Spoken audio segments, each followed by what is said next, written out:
Yes, guys, you know what time it is. It's your boy David at the Irish Hotspur, Ireland's #1 Spurs fan. And today we are bringing you your Tottenham news bulletin. Today we will be covering Tottenham's 90 million bid, a potential bid for Lautaro Martinez, Atletico Madrid's interest in Emerson, Harry Kane's potential new contract as well, plus a lot more. But before we get into it, everybody smash that like if you are liking these news bulletins and you want to see more of them. Jack, how are you keeping, my man?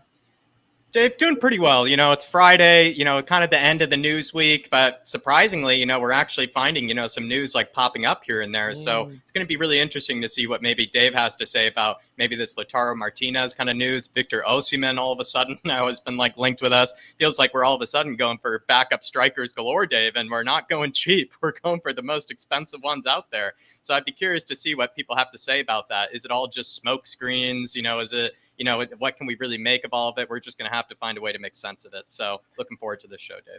No, definitely. Same here, my man. I cannot wait. We'll also be touching on Jed Spence, Victor Osimhen as well.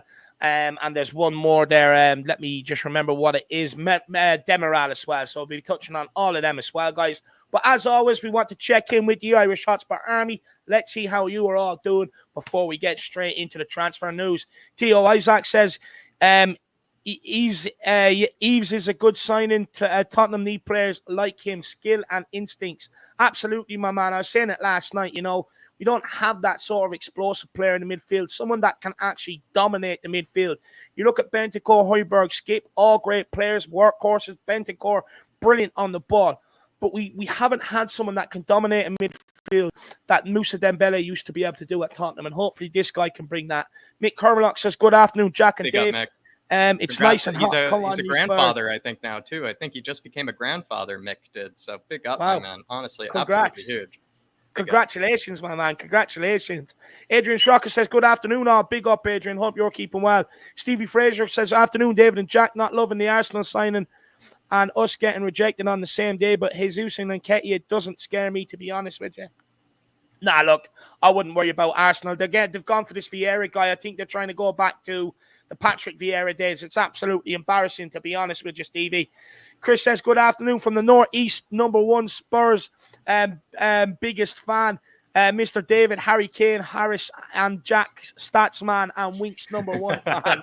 Big up, Chris. Big up, my man. Absolutely love that. Andy Crosby says, happy Friday, y'all. Big up, Andy. I hope you're keeping well. Happy Friday to you, my man. Faz Rafar says, big up, guys. Hope all is well. Big up, Fazzy. All good, and yourself, my man. Rimsey, great to see you tuning in from down under. I hope you're keeping well. Come on, you Spurs, he says. Big up, Rimsey. Young Putty, absolutely love that name. Come on, you Spurs. Big up, Young Putty. Daniel Larson says, yo, lads, just home from work, just in time as well. Absolutely love that. Big up, Daniel. Derek Hutchinson says, good afternoon, David and Jack. Chelsea, Liverpool, Man City. Who the F are they? Exactly, my man. Who are they? I mean, did he even exist, lad? Rufus Roughcut says, Martinez would push Kane and give us the option of a 3-5-2 if we need to beef up the midfield. Would be awesome. Not a bad take on that. Big up, Rufus. And just like Daniel as well, just like Ribsy, has that all-important badge beside the name, guys. Absolutely. Brilliant. Absolutely love that. John Ellishaw says, bloody hell, it's hot in London. It's hot over here too, my man. It's very hot over here too. Max says Lautaro will be a game changer. Interesting. We'll be getting onto that very, very shortly. 164 Spurs says, big up, guys. Come on, you Spurs. Absolutely love that. Lee from the lane says, sorry, guys. Martinez has no intention to leave Inter. Even Romano has stated this. We need to secure other players first, in my opinion, which we will be touching on as well. Do not worry about that, my man. We will be touching on that. But look, yeah, you're 100% right. He doesn't want to leave, my man. Tequila 316 says, big up, lads. We ain't getting Lautaro on. Look, maybe not, but there's a few things in play, which I will touch on. There's a few things in play. Mark says, Lautaro not happening. He just opened the restaurant in Milan, does not want to leave. Romano said, look, again, we'll be touching on that. El Said says, if we get Martinez, I'll go crazy. Come on, you Spurs. A lot of conflicting thoughts on this. Yeah, I like it. I like it. Anthony Gray says, I heard he's only recently opened up an exclusive plus restaurant in Milan and needs to be a resident there as the owner, if I interpret it right from Ben Kaufman. If that's right, this is a smokescreen. Look, very well could be. I did say last night on the channel, it wouldn't surprise me if we're actually going back in for talks over Bastoni again. But it's been put out there about Lautaro Martinez to knock off some of the money off the Richarlison with that that Everton are actually looking for, because Everton have lost Gazprom, which was a huge Russian investment into the club. Yep. They also are in a bit of financial trouble. They need to sell in order to do business this summer. Plus, Richarlison only has 2 years left on his contract, so it's the biggest value they're actually going to get for him. Now, they are extorting us, but wouldn't be surprised to see this being used to get some off the Richarlison deal. Big up, Anthony Gray. Benedict Hampus, great to see you in the building, my man. Eamon Burns, Ireland's number 3 Spurs fan. I didn't forget last night, my man. Says too much. To be fair, I'd go for Richarlison and spend heavy in a left central defender. Kind of the same thoughts, my man. The same thoughts. Ribsy says, I love the kid, but F me, that's a lot of cash. It's extortionate, Ribsy. It's absurd. It's getting extortionate at this rate, my man. Everyone knows we have money. That's why. Smokehouse Stu says, afternoon all. I'm wondering if Don Paratici is just making it harder for Chelsea to buy Lautaro. Well, look, my man, first of all, you got the Don right. You got the Don part right. Absolutely love that. And again, we'll be touching on a bit about, Lautaro Martinez and the options available. On your bike, Scott says, big up, everyone. Big up, my man. Big up, Zoe. Great to see you in the house, too. Dark Sun G says, the day Winks leaves, I will mark it as an anniversary. Also, I really hope we get a total of 8 signings in the summer and then 2 or 3 in January. Please, Don Paratici. Jack, what would you like to say, Dark Sun G here, my man? A total of 8 signings, Dark Sun G. It's starting to look that is more possible than I originally predicted. I thought that was insane, to begin with, when we were saying that we could actually get 6 to 8 signings, because he's not far off here, Dark Sun G. I think that's been sort of the rumors about that Spurs are going to bring in about 6 to 8 players this summer. So if we were to bring in 8, honestly, that would be absolutely insane. The only way I could see us bringing in 8 is perhaps, when we maybe get rid of a lot of players, maybe a lot of outgoings happen, then you can bring in more in. In the case, though, of Don Paratici and maybe getting rid of Winks, I would say, Dark Sun G, just mark it in the calendar, maybe almost like a bank holiday, sort of situation, just get to take off school, take off work. It's the day that Winks left the football club, and honestly, for Dark Sun G especially, I know that's a day of celebration. Do you know what? Look, for me, what it actually signals, Jack, is a change in the times, a change in the culture at Tottenham. That, okay, yes, he's a Tottenham boy. He meets homegrown registration, etc., etc., etc. But he's not good enough. And once we get rid of this guy, it marks a shift at Tottenham Hotspur, in my opinion, because he is the pillar of inconsistency. He is the pillar of not good enough. He's the pillar of what you don't need to do in order to get into the Tottenham team is what he does. So for me, getting rid of him would be absolutely a change in psyche as well at Tottenham Hotspur. That even the backup players we have, we want the best available options, players that could go in and do the job, and not just someone like Harry Winks who you're all out there and he's not good enough. So it definitely will mark a statement of going in the right direction for me, Dark Song G. And look, 8 signings this summer. I mean, it's very, very ambitious, but the potential is that it is possible. If we can get rid of the players we are looking to get rid of this summer, then there's no reason why we can't get in 8. And what I will say is, you look at most other clubs, if they get in 8, you get that feeling, you're like, oh, 8 players coming in, it's a lot. How does it work in the dressing room? But under someone like Conte, who has the dressing room wrapped around his finger, I really don't see it being too much of a problem. Benedict Hampus says, what a time to be alive as a Spurs fan. Absolutely, come on, you Benedict. Spurs. Benedict, season is only around the corner, my man. I mean, the first preseason game on the 13th of July, 66,000 tickets sold out within 25 minutes against Korean Elite League 11. Absolutely incredible. So, it's less than a month away now, preseason, before the games start coming in. And after the last preseason game, it's only a week or 2 until the actual Premier League starts, or a couple of days to the Premier League starts. So, I mean, things are hotting up. We discussed it last night. The last 6 signings arriving at Tottenham Hotspur: Romero, Bentancur, Kulusevski, Perisic, Forrester, and Bissouma. Unbelievable. We have not seen a succession of quality players coming into this club like this in at least a decade, like Jack pointed out last night, Benedict. Exciting times ahead, my man. Big up Wembley 1. Great to see you, my man. He says, afternoon, boys. How cool can you get on a blistering hot afternoon then with David and Jack and the rest of the flat cap Harris Army? Think this bid is a bit of a classic bid for someone he knows we're not getting. No, look, 100%, my man. Big yourself up. Big up, Mark, as well. Great to see you. He says, we're not getting Martinez. Ian Ferguson's happy Friday. Good Big to up, see you, Ian, my man. Dermot's in the house. Big up, Dermot. Hope you're keeping well, my man. Great to see you in the building. He says, ladies and gentlemen, live from Kildare, Ireland, and Brooklyn, New York, introducing the best duo since Lennon and McCartney. So everyone like and subscribe. Get your membership. Big up, Dermot. Absolutely love that. Everybody do get your membership every Friday. Once we finish with the news, we'll be putting the link out there for people to come on and have a conversation on whatever part of the news that we've discussed today with us. So, guys, them memberships, grab one. Big up, Dermot. Mark Woodland says Martinez is 105 million release clause. Should we trigger it? Good afternoon, by the way. Look, very interesting as well. Look, we 90 an extra. What is an extra 15 million these days in terms of football? I mean, look, we'll wait and see how that one pans out. ATX 7 Gamers says, big up Dave and Jack. Let's make more great signings. Come on, absolutely, you Spurs. Big up ATX 7 Gaming. Great to see you in the building, my man. And I hope you are keeping well. Big up Josh Schmidt as well, my man. Great to see you. Kuva99 on the show last night. Great addition, by the way. Says Arsenal are getting desperate. I don't think they realise that it's the wrong Vieira and Jesus isn't the divine intervention they'll need. Still big up Arsenal for aiming for another top 9 finish. No, look, why Mikel Arteta is there. Expect the average Arsenal to continue. I mean, look, for me, it's absolutely party time. I agree with Jakuva. I think they bought Patrick Vieira's son. I'm not sure, but that's what it looks like they're trying to get back to. And Jesus, like I stated last night, I really rather someone like Richarlison at Tottenham than Jesus. Purely because Richarlison gets the goals. If Jesus was that good, City would have played with him up front last year. They tried to get Harry Kane in the summer, couldn't. So they wanted to play with an out-and-out striker, which Gabriel Jesus is supposed to be. They didn't play him in that role. They ended up playing him out wide, and now they've brought in Haaland to fill that role. So Pep Guardiola doesn't feel he's good enough, then he's not good enough for Tottenham, in my opinion, if we want to be challenging them for sure. Big up Tempest Fugic, big up Catalonia, Pena, big up the Tottenham one, big up Peter Morris as well. Great to see you all in the house.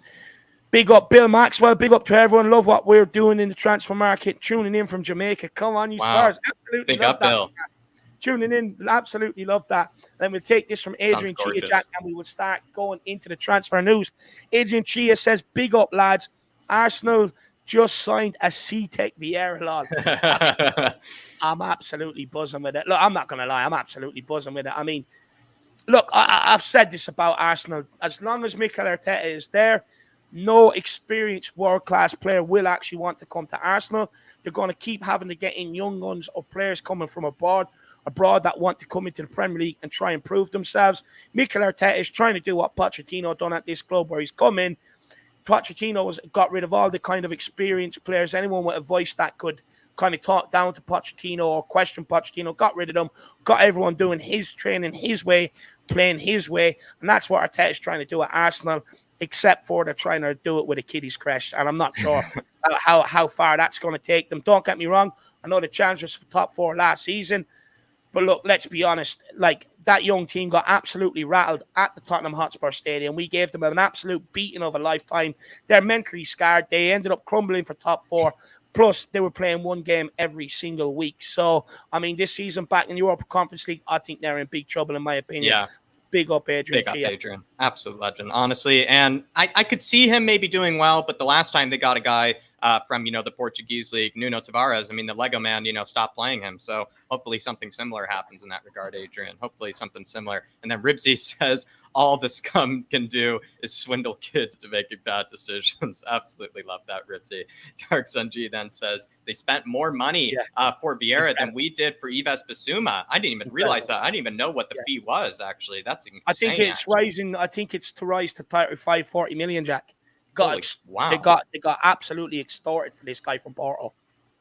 I mean, he could end up being right, a very talented kid, but that is definitely overpaying. I'd probably say, at least, in their case, definitely definition of overpaying. Yeah, the definition of overpaying. So, yeah, Darks indeed. When you even put it in those terms, like Yves Bissouma for 30 million, 26 million euros, and then you just think about this guy Vieira for what, 10 million more? Absolutely insane. Yeah. 100%. Everybody, we are going to start getting into the transfer news now. Make sure you've already smashed that like. Already 163 in-house. We're not even 20 minutes in. Absolutely unbelievable. Make sure everyone has smashed that like, smash that subscribe. And guys, like Dark Song G, like Adrian Chia, guys, like Benedict Hampus, feel free to get in your super chats with your thoughts. It basically means you skip the queue in the chat. Sometimes it can get hot and heavy, but do not worry. We do try to bring up everybody's comments as we go along. We're well aware there's people out there that can't afford to, well aware that prices left, right, and center for electric, petrol, food, just living costs have all gone up. But if you do want to skip the queue, super chat is your way to go, and we'll give it a good discussion. But look, Jack, let's get into it. Let's get into it, and we're going to start with the big news, the one that everybody's sort of, waiting for us to give our thoughts on. It is the Lautaro Martinez news. A report circulated late last night from Italian football journalist Alfredo Padula that claims Spurs are preparing a 90 million euro bid for the Inter striker Lautaro Martinez. The report does state Lautaro doesn't want to leave Inter, but Inter do need to sell at least one good player in order to do their own business this summer, which we know is Lukaku, Dybala, all that jazz. If Spurs do make a bid, it'll come down to whether Inter thinks it's too much money to turn down and gives Lautaro a shove out the door. He is 24 years old. He's made 49 appearances, scoring 25 goals and recording 4 assists so far for Inter Milan. Dave, thoughts on this sort of like bid? 90 million euros? Like, is this a smokescreen? Is this, something legit? Because we have gone after Lautaro in the past. We have a history with this guy. What are your thoughts on this sort of like, reported, kind of news story? It came out late last night as well. Yeah, look, and I've done a bit of digging into the guy, and apparently he's supposed to be one of the reputable ones in that Italian machine over there. We know there's a lot of fake stuff that do come out, but apparently this guy is supposed to be somewhat reputable, which is, for me, especially coming from Italy, it is hard to believe, but supposedly he is. But Jack, we have been here before with the Bastoni situation. It was the exact same thing. Tottenham are preparing a big, massive bid. Apparently, he's agreed terms. He wants to come to Tottenham. But then reports come out saying, well, he actually doesn't want to leave Inter. But if Tottenham put in a sizable bid, then they could be open to a deal and try and force him out. A bit like what this guy is saying with Lautaro Martinez. We have had a long-term interest in this guy, though, Jack. Ever since Conte's come in, that has really ramped up as well. Yeah. Conte's a big admirer of this guy, has worked with this guy. But, Jack, they did let Romelu Lukaku go last season. Yeah. Now, they only finished 1 point behind, I think it was AC Milan for the Serie A title this year, 1 or 2 points. Yeah. Very close, which is their rivals. If they don't bring in another striker, can they really afford to let Martinez go? Of course they can't. In fact, they'll need to add a partnership to him. Now, here's what's at play with Inter Milan. They are trying to lure Dybala to the club. Now, if they lure him in, he's more of a similar mold to someone like Martinez, which then could open the possibility of Inter Milan maybe listening to offers for Martinez. They're also looking to try and pave a way back to the club for Romelu Lukaku. So if he does come back and Pablo Dybala does come in on the free transfer like they're looking for, there is a potential that they might actually have to sell or cash in on Lautaro Martinez if we put the bid in. If they want to bring Romelu Lukaku back to the club. Now, by all means, they could try and sort some sort of loan with Chelsea and extend, like what we've done with Romero, extend the transfer fee a year down the line, giving them a chance to get it ready.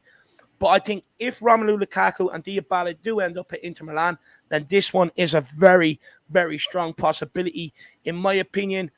But right now, I do think we're probably a long way off it. There's a lot to play going on right now. Look, everybody, all the players, especially the ones on international duty, they're all gone off on holiday.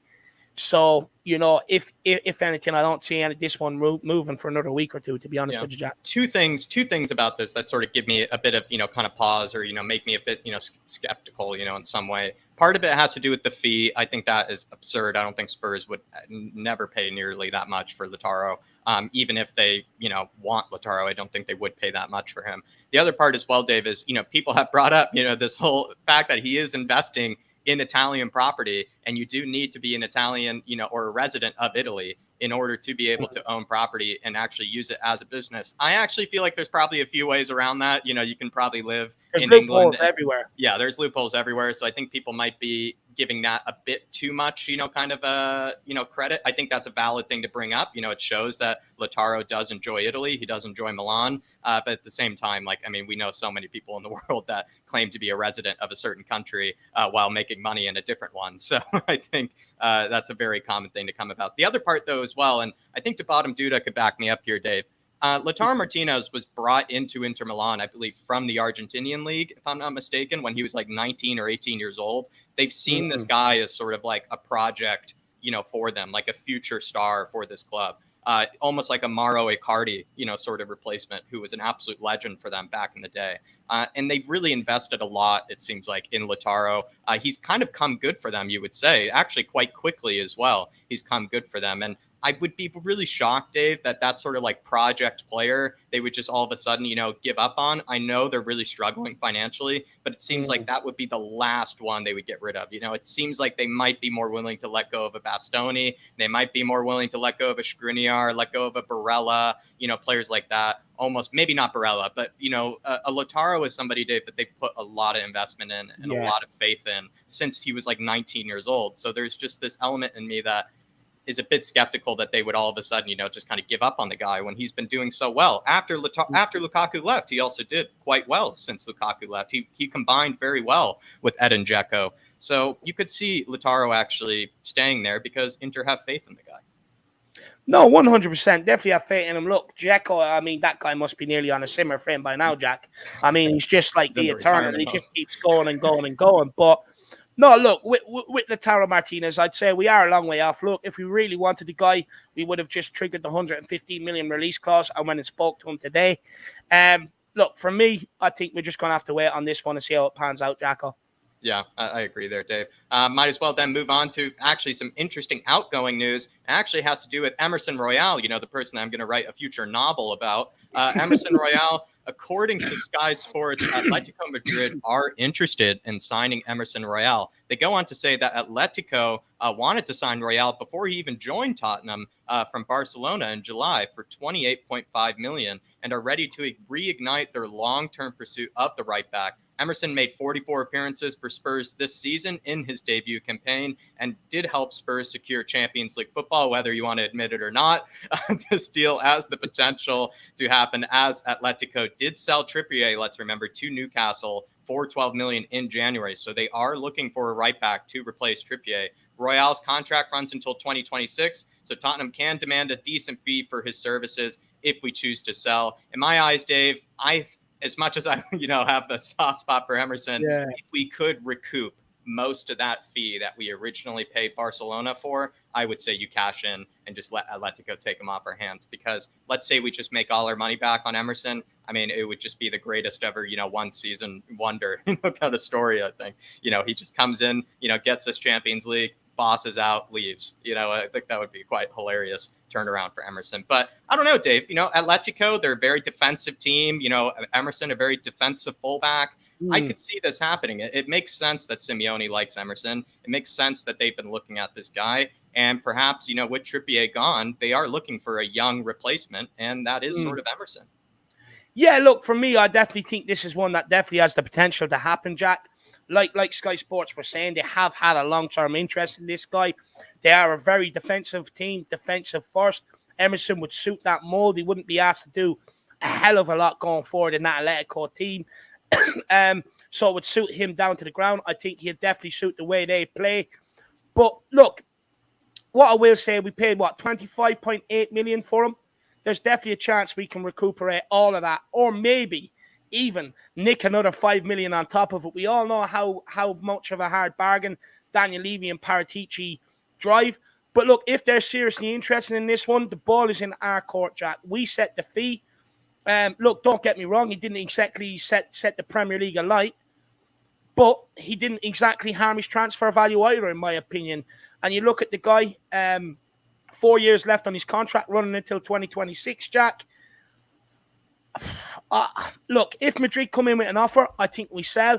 If they don't come in with an offer, I think we're happy to keep. And I think that's where we're at with this one, in my opinion.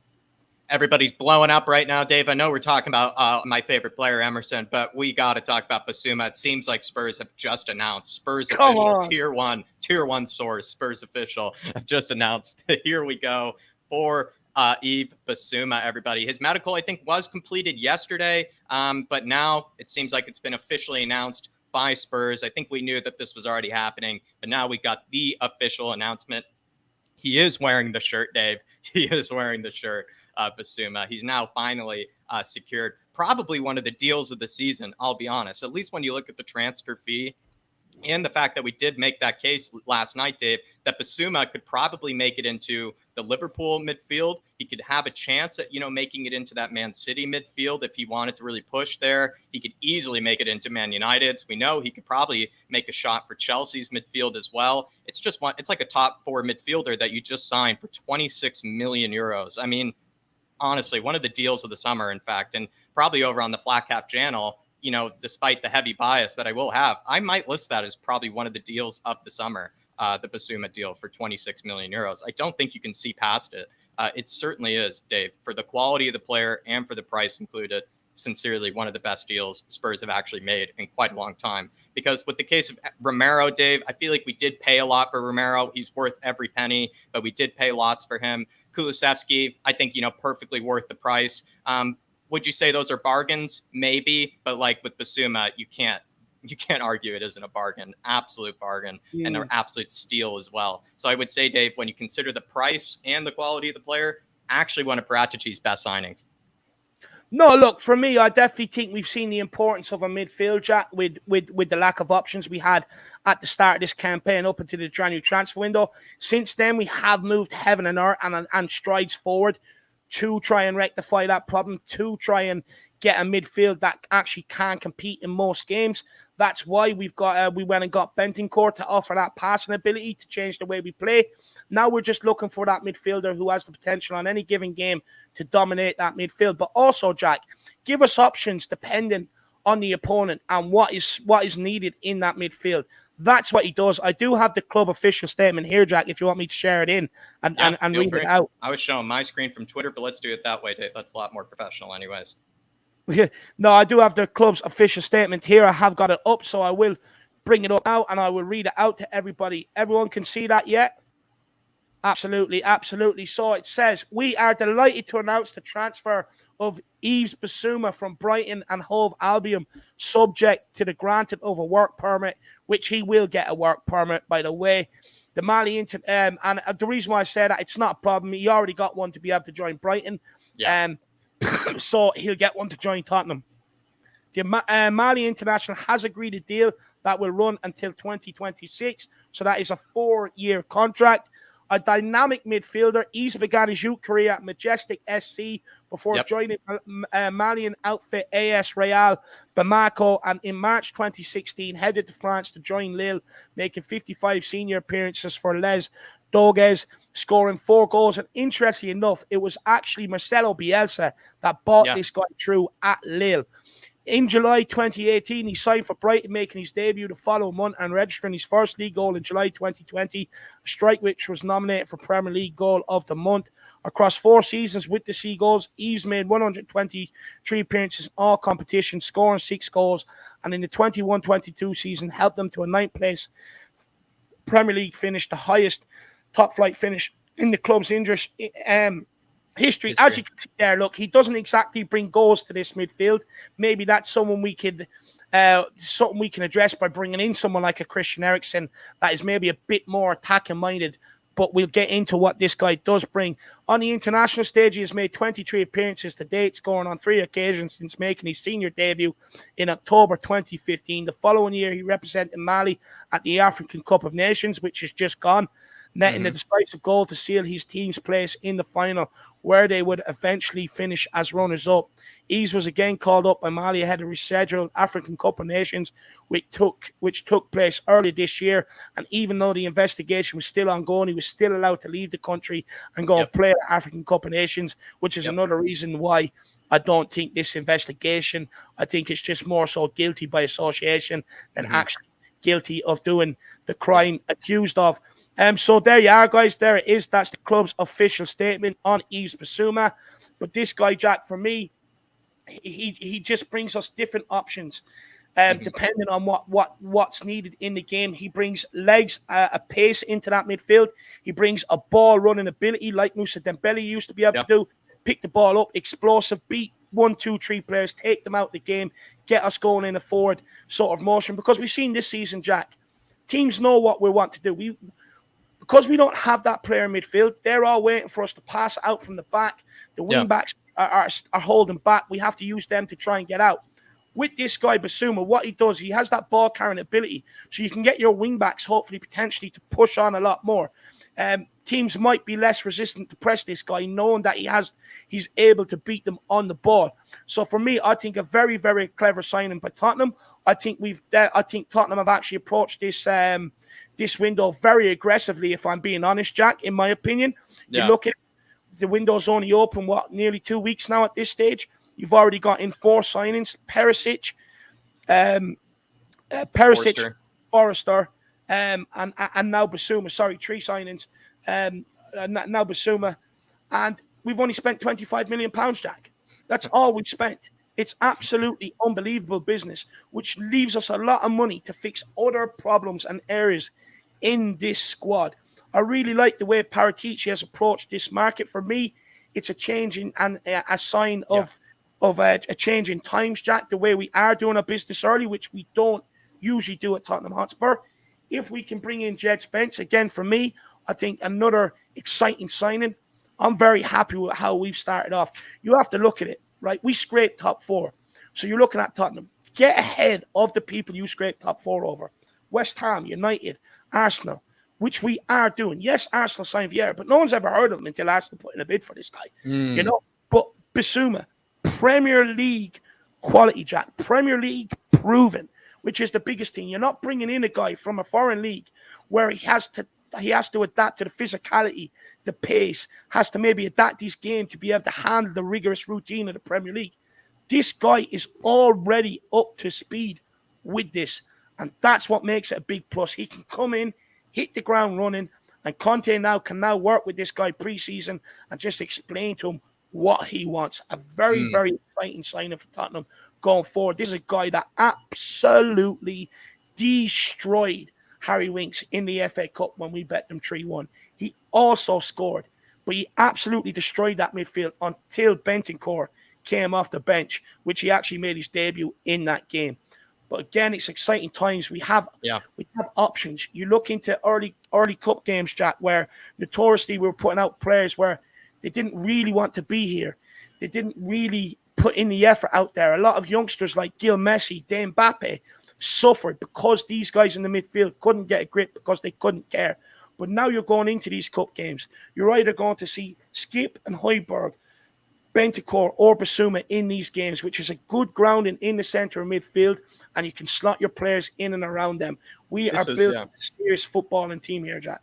This is one of the highest praises I could probably give a player. Dave, we've been talking about, bringing in the midfield general, someone who controls games, someone who controls the tempo, Dave. Like we said before, a tempo setter. Bissouma is easily one of those. In fact, probably the more that I think about it, Bissouma actually has, Dave, I think a lot of similar qualities that I always raved about with Bruno Guimaraes. All the qualities that Bruno Guimaraes thought I thought he had, you kind of see that in Bissouma as well. Really good ball carrier, likes to play really progressive, knows how to still win a tackle, is not afraid of winning a tackle, knows how to control games, control the midfield, exceptionally gifted on the ball, exceptionally good at pinging passes and switching play. I'm not kidding.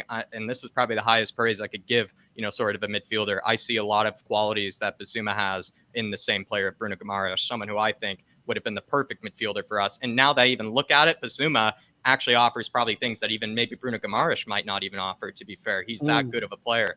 So that's honestly the highest praise I can give someone in general. Ribsy85 saying clubs like Inter are all pride, like we'd be if we were struggling like they are. The trick is take what you want without denting their ego. Trades and upfront payments are key. That's actually probably quite true, Ribsy, because Spurs have been kind of notorious for, maybe leaving clubs, having a sour taste in their mouth. With deals, we always love to get, the benefit of the deal. We like to one up the club. We like to make them thinking, that they didn't get anything out of it, that Spurs were the real winners. And we probably should kind of shake that mentality a bit, Ribsy. We have to realize that, sometimes it can be an equal exchange, where we get what we want, they get what they want. It doesn't have to be, some sort of, ridiculous negotiation every time, my man, because it probably does, damage relationships with the clubs that we're working with. It probably does, damage, the egos of, an Inter Milan boardroom and whatnot. So, Ribsy, I think you're actually bringing up a good point here. Yeah, absolutely spot on. Look, at the end of the day, I'll be honest, I couldn't really care about Inter Milan. I'm just one of them people. You want something, just go and fucking take it. I couldn't care about their ego, about their pride. I'll be honest, I couldn't give a shit about Inter Milan. I really couldn't. I just want some of their players. We've got the money. We were acting like big boys so far in the market. Let's continue and just walk in and say, we'll have him. Thank you very much. We're going back to Tottenham. You're coming with us. Bon voyage. See you later. I don't know how to say bye-bye in Italian. I'll probably have to brush up on that. Our teaching Conte will be disappointed. But I'll be honest, nowadays, money makes the world go round. You want something, money will buy it. Go and put in the money and take the player. Ripsy, well, it looks like we had two different approaches there. While I was going to be knocking quite quietly on Inter's door, asking politely, Dave just went in and just booted the door down and just shoved money in their face, you know. So two different ways of going about it, Ripsy. Two different ways. But, Jack's too nice. Jack's knocking on the door. Please, sir, can we speak about Bastoni? I'm kicking in the door with my SWAT team behind me. Where's Bastoni? I'm still waiting in the lobby. Seeing Paul Markey says, big up, Ripsy. Really appreciate support, my man. Paul Markey says, Gooners creaming themselves about a player who only managed 15 starts in the Portuguese league last year. Laughed my ass off. Do you know what I love about this, Jack? Yeah. Do you know, just quickly, do you know what I love about this, right? So Arsenal announced Vieira today. We have Bissouma in the bag for the last couple of days. We've kept him at Tottenham Hotspur away so that he couldn't sneak off anywhere, a bit like what Willian done to us. We have the hotel there. You're staying there. Get your medical out the way. It's like we actually waited for Arsenal to announce Vieira.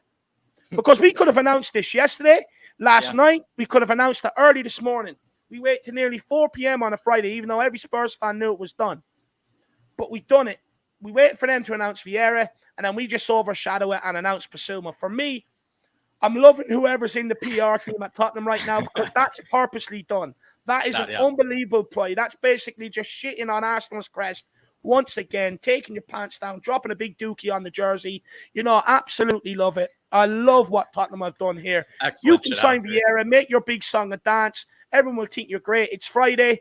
Oh, wait, we've just signed Bissouma, so unlucky. We now take the story of the day. Bye-bye. It's brilliant piece of PR. It's excellent. It really is excellent PR, Paul. And honestly, with Vieira, I have heard, you know, from some very smart people that he is a very talented player, but I think you can't get around the fact that they definitely probably overpaid for the guy. And also, like, I know Portuguese players recently have been doing very well in the Premier League, but the last one they brought in, Nuno Tavares, didn't do so well. So let's hope they did their scouting well this time, and let's hope Lego Man can find some use in him, because he actually, at the end of the day, Vieira could be a very good player. It's just the Lego Man, Dave. You know, you never know with him. You know, sometimes he can make people worse. So that could easily happen as well. Big up, though, Paul. Just quickly, maybe on Bissouma as well, Jack. For me, I think it's very shrewd business by Tottenham.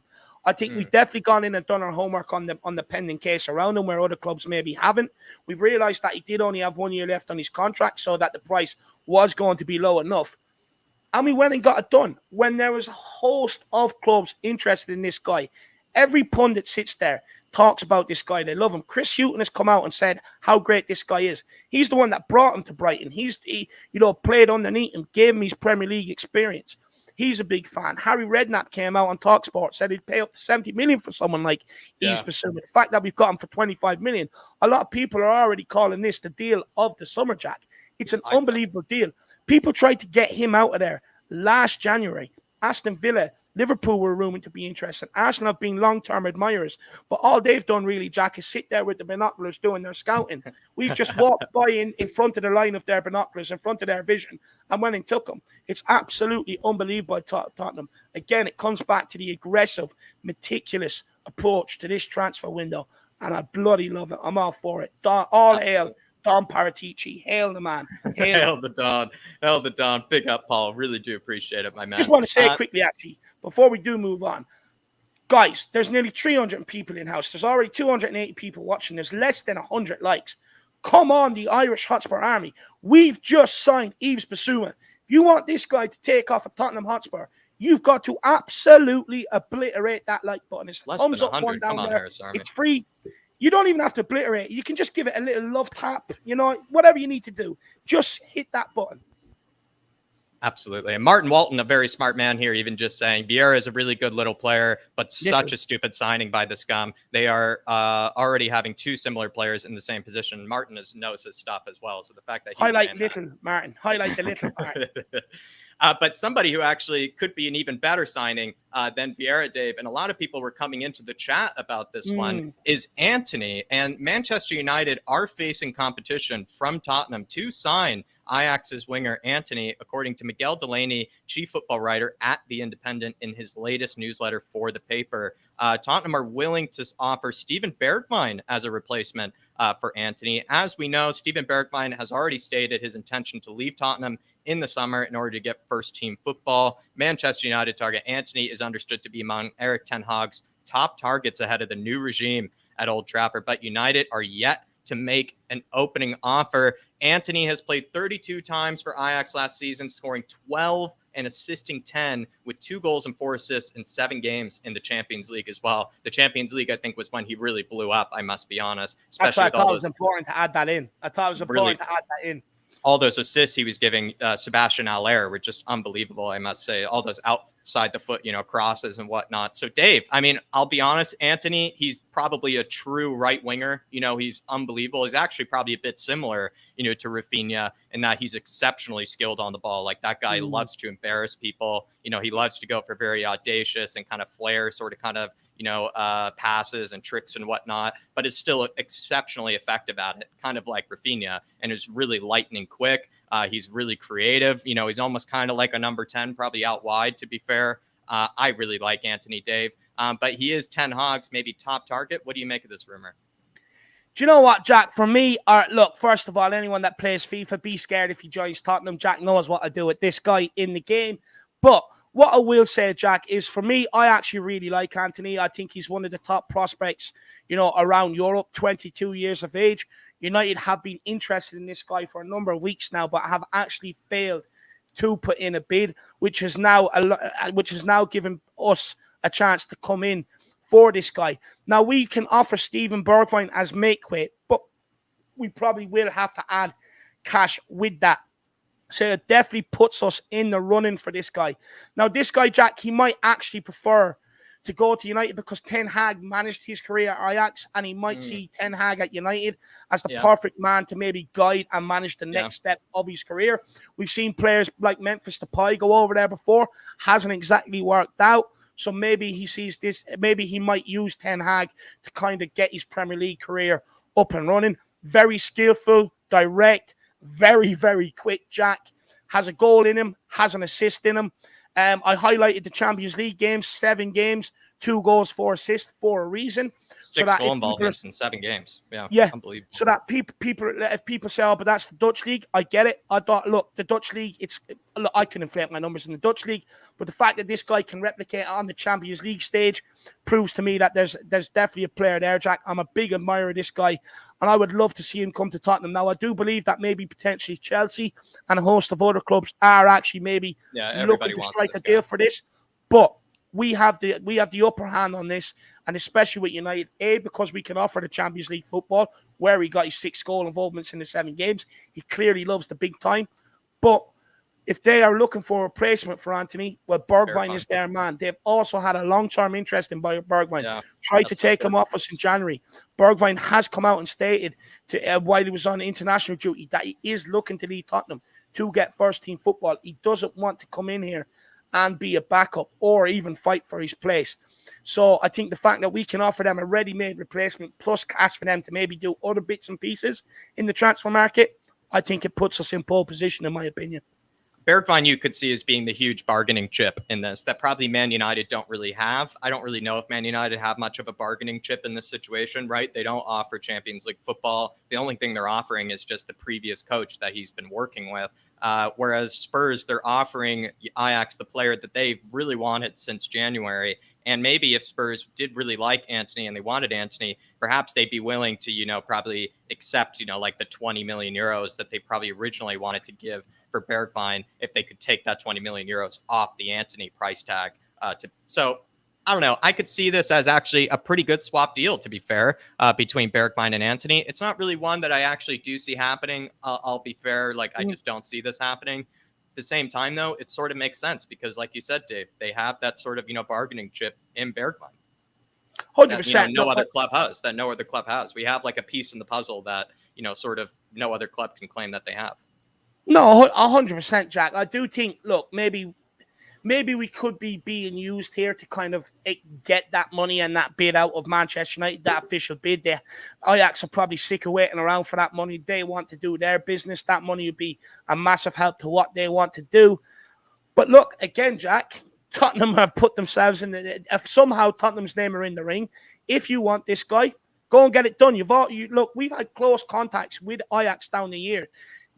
Some of the players that we've took from Ajax way down the years, even before I was born, Jack, Tottenham's relationship with Ajax has been going on. So there's definitely potential to be for a deal to be done there. But I think over the next couple of days, you'll see how serious this interest is, because we have the Bergwijn too. If we want to get rid of Bergwijn and we want to get in a replacement, but then this is your man. Go and get him. So it'll be very interesting to see what we do. We also have to remember, it has come out that we were trying to rival Arsenal for Rafinha. So maybe we are looking for someone to kind of come in on that right-hand side as well. So it'll be interesting. But I think the next couple of days will definitely tell us how serious our interest is in this guy. Yeah, I would agree with that. We would have to wait for more evidence to come out. Absolute bore saying, how good is a show with an announcement midstream? Can't get better, my man. Honestly, it's such a great way to flip the switch. It's such a good way to do it. And honestly, like David just said, the timing of the announcement is just impeccable. Absolute bore. Absolutely impeccable. It's where dreams are made up, my man. What I will say, absolute bore, is just quickly, we actually did have Bissouma done in the title beforehand, because we were expecting it to be announced. But I just said, look, take it out. Let's put in the latest stuff. And if it happens, it happens. But it turns out it happens. In hindsight, we probably should have left the Bissouma thing in the title. But look, hey ho, at the end of the day, we've got our man. Club official statement is out. So no more of this. If Conte wants him till he owes the jersey, etc., etc. It is a done deal. Wearing the shirt. He's wearing the polo, in fact. Philip Brady says, once again, we leave Arsenal in our shadow. We get a proven baller for way less than Vieira, who's totally unproven. Bissouma is a massive signing. Philip Brady, absolutely loving this, Dave. And I think Philip Brady really liked the timing of the announcement as well. He looked at the comparison of the prices, and probably Philip Brady, when he saw that signing of Vieira, he must have, thought the same thing as you did, Dave. Like, are they really trying to, sign like a younger Vieira? Like, are they really trying to replace him, this late? Philip Brady, he must be absolutely, laughing this up, Dave, seeing how much the scum are shooting themselves in the foot. No, look, 100%. Look, we know how much Philip hates Arsenal. I mean, anytime that mug Paul Merson speaks, Philip straight onto his video recording about Paul Merson. He absolutely hates them. I'd say he's absolutely buzzing. But he's right, though, Jack. You look at the player, and again, I keep emphasizing this. You look at the player that we brought in compared to what they've brought in. We brought in also nearly 20 million cheaper, which we said this was going to happen for Arsenal to get the targets they want. They were going to be extorted in this market. They have to pay over the odds, have to pay out massive contracts, etc., etc., etc. And again, it just goes to highlight how much more on course we are than Arsenal. This guy has to come in, bed in, get up to the physicality, get up to the speed, the demands. Bissouma's already there. Like you called him, Jack, Bissouma. Like I called him last night, Bimusa. The nickname is Musa Dembele. But for me, again, it just goes to show how many.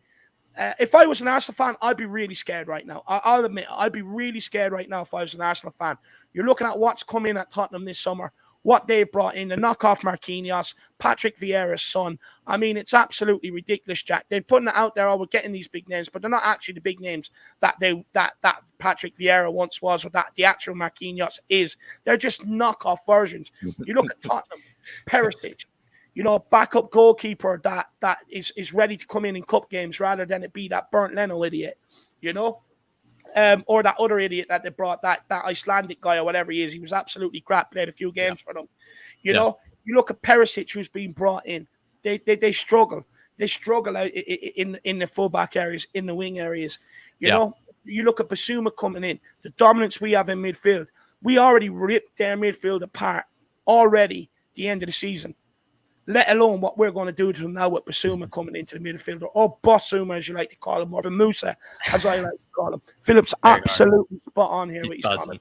He's absolutely buzzing. Really good to see you in the house as well, Philip Brady. And thank you for the support, my man. I can't wait to talk to you about this signing, my man. Can't wait to hear from the Godfather himself. Dark Sun G says, really feeling great about this Bissouma signing. Let's get 5 more through the door. Dark Sun G, he's not done here. He wants all 8 signings, Dave. But to be fair, Dark Sun G, as much as we are, really praising, the work that's been done, there's still, a lot of players that need to get through the door before this preseason. I have full confidence Paratici is going to get them through. Don't get me wrong, but there's still plenty of work to be done. But honestly, Dark Sun G, I don't know, however you want to celebrate this signing, crack open a soda, maybe get the barbecue out. It's summertime, and whatnot, just enjoy the day, Dark Sun G. Maybe just wear the Spurs kit, about and just laugh at the scum while you're at it. Big up, Dark Sun G. Let's get them in, my man. Look, I'm sure there's a queue of waiting up to come in. We're just going to wait for Arsenal to make their next signing, and then we're going to announce ours. That's all we're waiting for. Big up, Dark Sun G. Martin Walton also saying, Scum should have moved heaven and earth to sign Bissouma. Absolute Muppets. Faz Radfar says we should compare Spurs with Liverpool, Man City, Chelsea, not Arsenal. Faz is right here. I mean, we got to stop comparing ourselves to these guys, Dave. It's probably just a bit of a bad habit of ours, at this stage. It's not even comparing to Arsenal. It's just having a dig at them. It's just laughing at their expense. Yeah. Look, what I will say is we have to remember, I mean, especially for someone like me, I've took abuse off these gooner idiots for decades now. Absolute decades. And now's my time to rub it right back in their face. Now's my time to create content where I'm comparing the signings we make compared to what they make down the road to show how much far we are ahead. Everything I do here, it's not comparing. It's literally just to rub it into them. Because I know I get gooners in the chat. They come in, they sit quiet for a while and then they can't help it. They let it out. They expose themselves. And then I just abuse them. That's what I'm here to do. I'm here just to rub it in. I'm not comparing. I'm rubbing it in. And believe me, if they ever ask me to come on and do a preview for a North London derby, which, by the way, I encourage everybody to get into all Arsenal fans chats, all the big channels, and just spam the Irish Hotspur for the preview and get me on there and let me tell them what's what. Let me tell them what's what and let me rub it in.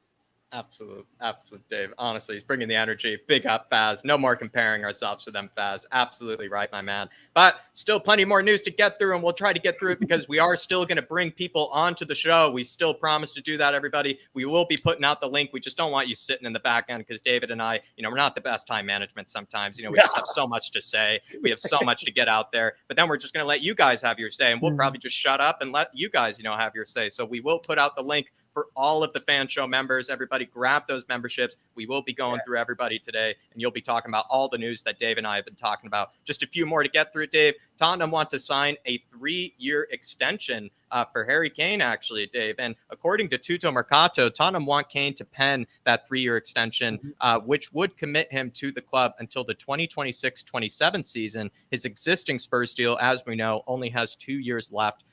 But Tottenham are determined to tie him down for longer. Kane has previously hinted that he would be prepared to stay at Tottenham so long as Antonio Conte is in charge and the Italian will remain in North London for at least 1 more year. Dave, I feel like, if I'm going to be honest, this eventually will be done as long as Conte is happy, Kane is happy, and then this will be pen to paper. No, look, Jack, I'll be honest, this is actually my favorite news of the day, to be honest with you. Everybody knows how much I love Harry. Look, if there is anybody out there that's really good at forging signatures, I will pay you to forge his signature on that contract so we can get it done. But, Jack, this is another piece of business. If we can get this signed this summer, puts an end to his speculation for another couple of years, in my opinion. And I think it's, again, it just goes to show big club mentality, acting like a big club, tying down your stars. And it also goes to show, Jack, that we've done enough to please Harry Kane. We have to remember this is a guy that, wanted Tottenham to bring in the best players possible to help him succeed and finally lift trophies at Tottenham. This is a guy that he didn't want to be here under Nuno. Conte has come in, got him on side. So if he signs a new contract, it shows that he's happy with the direction the club is going in, and he's happy with the signings brought in the door, because that was a big thing on why he was looking to leave here. So if he signs that contract, again, it's probably one of the best bits of news we can probably produce this summer, in my opinion. Because you're not going to replace Harry Kane. You're not going to do it. You're going to have to come up with a whole new attacking system and the players to fit that system to offer what he offers. He's world class. Now, I know some people out there that were calling for him to be dropped because he didn't have enough pace. They will be upset by this news. They will be probably shedding a few tears. Kleenex is probably sponsoring them. But at the end of the day, he's proved every single person wrong, and he deserves his new contract. Big H, let's get it done. And Jack, he's also chasing the Jimmy Greaves record, which I doubt he wants to give up. He's also, I think, 77 away from Alan Shearer's record. The only other club, the two clubs that were really seriously looking at him were Man City. They've signed Alvarez and they've signed Haaland. So that puts cold water on that. That's not happening. The only other option is Man United. Well, why would he go there when his whole remit was he wanted to be back in the Champions League? And Liverpool, who he was linked with, also, that's not happening because they just signed Darwin Nunez, in that case too as well, Dave. I mean, absolutely spot on. I mean, the destinations for Kane are limited, but the most important aspect, I think, is keeping Conte happy, because if you keep Conte happy, the byproduct of that is Kane is also happy. And then once Kane is happy, then he's able to sign that 3-year extension. Then he gets the new haircut, all as well. I think we can just keep going through here. This one is actually kind of interesting. Not really much to say on it, but it's kind of almost like a bit red-faced for me, Dave, here, because I thought that the Jed Spence thing was going to be done by the end of this week. But apparently Football London has reported via the Nottingham Post that there has been no official bid sent to Borough for Jed Spence. So I will repeat again, no official bid has been sent to Middlesbrough for Jed Spence yet. Sorry, Dave, Yeah, just let me clarify this one, Jack. Right. So, look, the clubs have been in negotiations. Now, an official bid is one that Tottenham will make once they've come to an agreement on the deal. It's one so, like they are talking, they are negotiating. Tottenham, I believe, we're looking at spending 10 million. Middlesbrough, I believe, are looking at 20 million. So there's a gap there. Now, Tottenham aren't going to put in an official bid of 10 million and piss Middlesbrough off when they know that they don't want it. The official bid will be made when the agreed price from the both clubs has been agreed. That's when the actual official bid will come in. But they have been in negotiations. Now, again, Jed Spence is now on holiday, just like Richarlison, for a week. I think a week or a week and a half. So you probably won't see much on this until they are back from holidays. But Jed Spence's preferred destination is Tottenham Hotspur. He has come out and said that himself. It's been reported in the news the last couple of days. This guy has gathered a lot of interest, a lot of clubs in for him. But what blows them all out of the water is his preferred destination is us. But do not panic that there hasn't been an official bid, because like I said, they are negotiating, but the official bid won't be put in until they've agreed the bid in principle. That's when the bid will go in. It doesn't mean we're not negotiating for him at all. Wow, well broken down there by Dave, everybody. So there's the explanation for the no official bid for Jed Spence. I don't really know what else I have to say except for potentially still could be a smokescreen, maybe for another right wing back signing. Dodo. But I could see why we're getting this, for a Dodo signing. But I see Jed Spence coming through. I do see this happening. It's just we're so heavily linked with the guy that I would be surprised this was a big smokescreen. I'd just be surprised. But I wouldn't be surprised either, Jack, because we did see a Dodo link. So a couple of weeks, I think last week, very, very quiet, went very, very under the radar. It wouldn't surprise me. But look, it wouldn't surprise me if we brought in Jack. Look, Jed Spence is one that Tottenham have identified for the future. There's a lot of excitement around this guy. And I know a lot of people maybe don't like this guy, but we have to remember the remarkable rise he has had. He came from absolutely out of nowhere, not first choice at Middlesbrough, loaned out to Nottingham Forest. Ended up gaining promotion with Nottingham Forest, getting into the England under-21 side, getting into the Championship Team of the Year. Plus, now potentially he's getting a move to the Premier League to Tottenham Hotspur and playing Champions League football next season. It's a no-brainer for Jed Spence to come to Tottenham from his perspective. But we also have to remember, it proves how hard this guy works and how much of a meteoric rise he has had this season. He's come from obscurity to being talked about left, right, and centre. He can't be that bad as people are making him out to be. And apparently as well, some people are saying that David Ornstein is reporting about Richarlison potentially coming to Spurs. But I think we'll keep moving on, everybody. This one is also a bit quick. Merih Demiral, the Atalanta centre back who is there on loan from Juventus. Football London via Calcio Mercato reports that Juventus are interested in Reguilón and are planning on making a Merih Demiral as a bargaining chip in the signing of Spurs' Spanish fullback. Demiral is a 24-year-old center back for Atalanta who is on loan from Juventus and has 35 caps so far for Turkey, his national side. He stands at 6 feet 4 inches, right-footed, and is actually quite promising, I would say.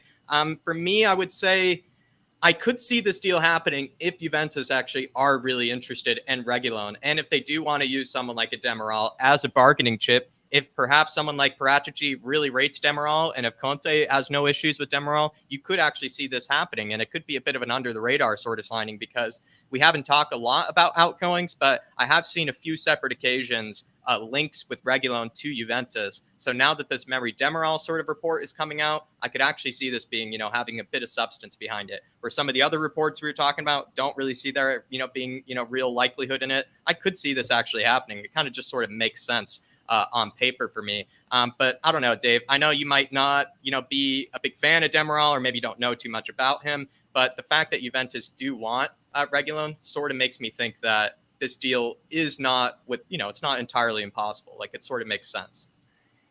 Yeah, it makes sense. Look, Tottenham have held interest in Demiral before, also the lit as well. Demiral probably be the more likely one that you'd probably get out Juventus. I wouldn't write it off. I'm just not sure we will end up getting Merih Demiral, to be honest with you, Jack. Look, I would rather take the cash for Reguilón if they're interested, and go and get Bastoni, go and get Torres, putting an offer that they can't refuse.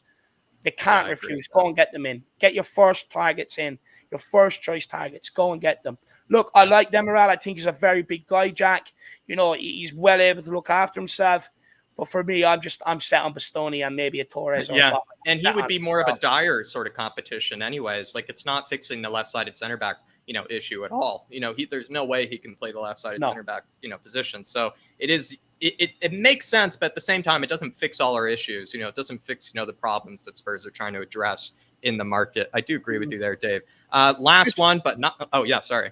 Just quickly, just to the chat, I see some people putting in about Ornstein and Richarlison. Now, I've actually checked these official Twitter page. There is absolutely nothing on it. Now, if maybe you're referring to the video that he done on the Athletic, I think it was yesterday. No. If that's what you're referring to, 100%, we've already seen it. But I haven't actually seen anything yet. I'll keep looking, though. But sorry, Jack, go on. Last one, but not least, it is actually about Victor Osimhen. This one, I'll be honest, did not see happening. But according to Football London, Tottenham hold a key advantage in the race for Victor Osimhen after a £51 million bid was rejected by Napoli, which came from Arsenal. So let me say that again. Arsenal did throw in a £51 million bid for Victor Osimhen, but it was rejected. Napoli want around £85 million for the Nigerian striker, which could be too much for Tottenham, but he is a striker that's been linked with the world's best clubs, and apparently Tottenham have been monitoring his progression since his days over at Lille. Napoli, I will be honest, though, they don't let go of their players very easily, and often they hold on to them for quite a long time. If they even do let them go, it's for like extreme fees, almost extortionate fees, I would say. They are kind of a club that once they buy their player, they hold on to him for quite a long time, especially if they do rate him. So I must say, this does seem like a bit of a stretch, for me, Dave, because Victor Osimhen, it's going to take a lot of coin to get him out of Napoli. And I don't know if Spurs are willing to spend that much. I'll be honest, I think this one is a smokescreen. I've seen all season long Arsenal being linked with this guy. Look, we've also been linked with this guy a couple of times. But for me, when I look at the links that we've been linked with him before over the summer, January, Jack, they've never really been serious. This guy, I think, is actually being used as a smokescreen by Tottenham at times to try and, get their preferred target. This one, I wouldn't actually read too much into it. Arsenal have been heavily linked with this guy all season long. Mm-hmm. So for me, I don't think there's much to it. Yeah, and to be honest, I don't even know if Arsenal are going to be able to get him. I would say he actually doesn't even leave this summer because he is going to be that expensive to get out of the club. And he only really recently moved from, I think, Valencia or whatever it was. Might have been Lille. I know he was at Valencia and Lille. I forget which one he left from. Dark Sun G, though, saying these 3 summer signings are better than our 7 from last season because PEH is the only signing from that bunch that is class. Hitchin, Dom Paratici, Dark Sun G. I mean, I would encourage you, my man. I think he actually was there for a good portion of it, but the conversations we were having last night, my man, about Dom Paratici. What's actually crazy, though, is I did have a pretty good kind of, questions about Steve Hitchen as well, which we just unfortunately could not address or get to. It was pretty much just a Dom Paratici love session, which I know Dark Sun G absolutely wants to see and listen to. You're right, Dark Sun G. All those signings under Hitchen for the Mourinho era, the only one that really stands out right now, still to this day, is probably the Pierre-Emile Højbjerg signing. The Reguilón signing, like, you wouldn't really look at it as a flop or anything, or like it's just, I don't know, like, yeah, the Højbjerg one is the only one that really stands out. You're absolutely right, Dark Sunji. Absolutely right. And most of the players that he even signed that season, we're actually looking almost to get rid of actually at this stage, which is kind of insane when you think about it. And then Dark Sunji also says Spence promoted Nottingham Forest while Skip promoted Norwich. Good point there. Good point. And probably one of their best players actually for Nottingham Forest was Skip, and was Spence, and then Skip was the best player for Norwich. So maybe this could make sense. I'm not sure. Look, I get we've been burned by bringing in championship players before, but we've also succeeded. Look, we brought in Michael Dawson from Nottingham Forest way back when. Look what the career he went on to have at Tottenham. Nobody said he wasn't good enough. Andy Reid as well, we brought in, went on to have a reasonable career at Tottenham. Okay, Jack Clark, was a bit of a miss. We signed Ryan Sessegnon, who kind of really made his name in the championship for Fulham, although he did get a bit of Premier League. You look at Dele Alli, who we brought up from a lower league and brought into Tottenham. He went on and had a few years. Look, this guy, I have no doubt, will get to the level of a Tottenham player. It's what he does after that. Does he want to stay on board and keep focusing on his career? I'm actually excited about this guy. We're too quick at Tottenham because we've been so starved of quality players coming in, starved of good football for a couple of years now. We want everything instantly. But in order to make a team, Jack, there's loads of different cogs in the wheel that need to be ticked off. You look at someone like Højbjerg, people say Højbjerg's not good enough. But the fact of the matter is, and this is true, he's a part of the leadership group at Tottenham Hotspur. He sets the example around the training ground. He'll bollock players if they're not pulling their weight. You need someone like that in the team. Liverpool have someone similar with Jordan Henderson. You also need young, hungry players coming in here that have a point to prove, that want to play, that want to stake their claim for the position. Because by that coming in, you then, some of the guys that have maybe been here for a while, it's then putting the onus on them. You want to reach a new level and continue playing, or we'll bring this guy in who's young and hungry and wants your spot. Every team, there's important parts of the cogs, of the wheels, that make up a good team, which is youngsters coming in trying to chase a spot down, leaders, world-class players, and just solid people that you can rely on. Yeah. There's a lot that goes into making a good team, not just bringing in world-class players or spending a bit extra on a name. It might not necessarily work out, but with this guy coming in, he'd be chasing down Doherty. He'd be chasing down Emerson, so he won't be letting them rest on their laurels. I think it's important. Absolutely, Dave. Really well said there. Last one from Dark Sun G. He says, did you see the picture of Conte's vacation pic? Lol, I just looked at it, Dark Sun G. He's doing a bit of stand-up paddleboarding, Dave. And honestly, he's looking fit, like, as well. He's looking tan. He's looking good. He's ripped. Honestly, I would say I think anybody would kill to look like Conte at that age, especially with that hairpiece as well, just waving in the wind on the paddleboard. Dark Sun G. Absolute vibes. Absolute vibes. And the water just looked crystal blue, my man. Crystal blue. Do you know what it is with Conte, Jack? I'd probably say that, he was like, so where's the shark-infested waters? And they're like, over there. So he probably that's where he went to do his paddleboarding. He's more of an extreme sort of man, Jack. He doesn't want to sit in the shallow waters where there's no danger. He wants to paddleboard in and amongst the sharks. It wouldn't surprise me if you zoomed in on that picture and you seen a fin somewhere just in the distance coming for him. It really wouldn't surprise me. He is an absolute lunatic, but he is loving life, and I love that. He will come back here refreshed, ready to go for preseason. I cannot wait. It's not that the Sharks don't chase Conte, Dave. He chases the Sharks. That's what he's trying to find the Shark. They're running away from him by the looks of it. But everybody, that is kind of the end of, sort of this big kind of news bulletin that we have. We are going to bring on the fans, and they're going to have their say on, all the news that we did discuss. I'm going to put the channel membership link in the chat, everybody. If you do want to grab that membership, everybody do grab that fan show membership. It does get you on to this show. But we do have a message, Dave, from our sponsors before we get going over at Manscaped. Dave, Father's Day just coming around the corner. I would say actually over at Manscaped, they have a really good package ready for everybody, especially if you didn't think about maybe getting the father a gift maybe this year, which I've been guilty of before. Sometimes you just get the card and you think that's enough. I would say maybe upgrade it this year. Grab him something over at Manscaped, something he would never get himself. Yeah, look, if you're stuck for ideas, you see your dad walking around with a bit of slump on his, or with maybe a bit of a slump on his face, thinking it's doom and gloom, just getting some Manscaped products. Look, for me, I feel like when I look after myself, I give myself a good clean, a good shave and everything else, I feel like a whole new man, and I think it could definitely be the same. You can do that for your father. So guys, get over to Flatcap. You get the 20% off using the promo code FLATCAP at manscaped.com. They want to help you, but also as well, any women watching, you're stuck for ideas for your partner, get him the Manscaped. Trust me. What you'll get in return is probably a lovely trip away to a hotel, petals on the bed as you walk in, absolutely everything. So get over to Manscaped, guys, and treat your loved ones, treat your father. If you're a father yourself, look, treat yourself. Look, see it in the ad. If you're a father yourself, you'll see our little punchline in the ad. Well, here we go, everybody. Here's the new kind of Manscaped Father's Day video. I know people really enjoy this, so please watch this. Especially, it was edited by Lazy801, who in the chat, Nick, and who's an absolute angel to us. And I did think he made this one quite humorous. So here it is, everybody. Message from our sponsors over at Manscaped. Thank you, Manscaped, for sponsoring this episode of the Irish Hotspur. Jack, what did you get your owl lad this Father's Day? Well, Dave, people have been giving out about his lawn not being trimmed well enough, so I got him this Lawnmower 4.0 instead. David, what did you get your father for Father's Day?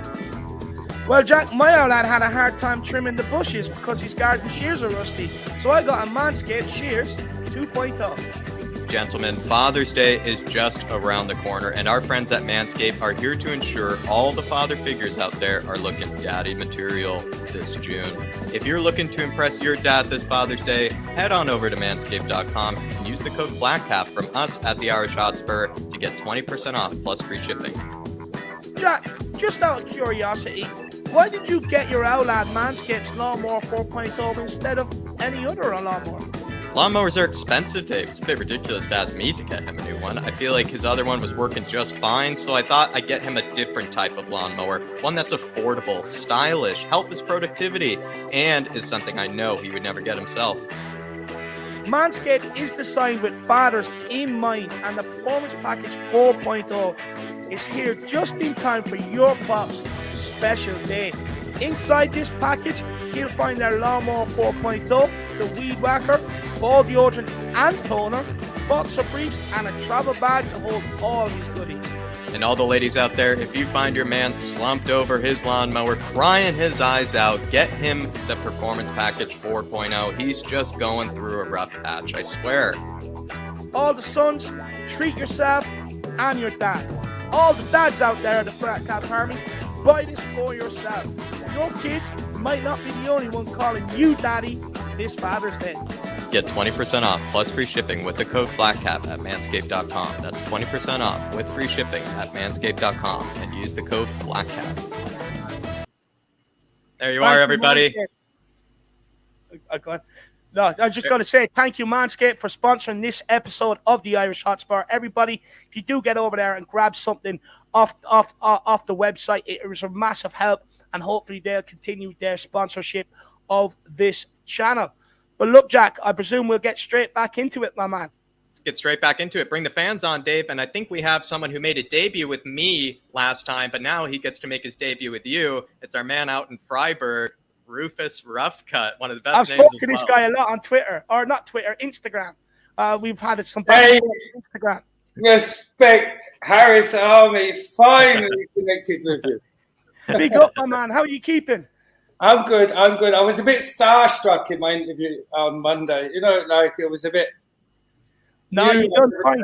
I've never done anything like this before, so. No, look, this is what it's about. I got confused about facts, and it was a bit.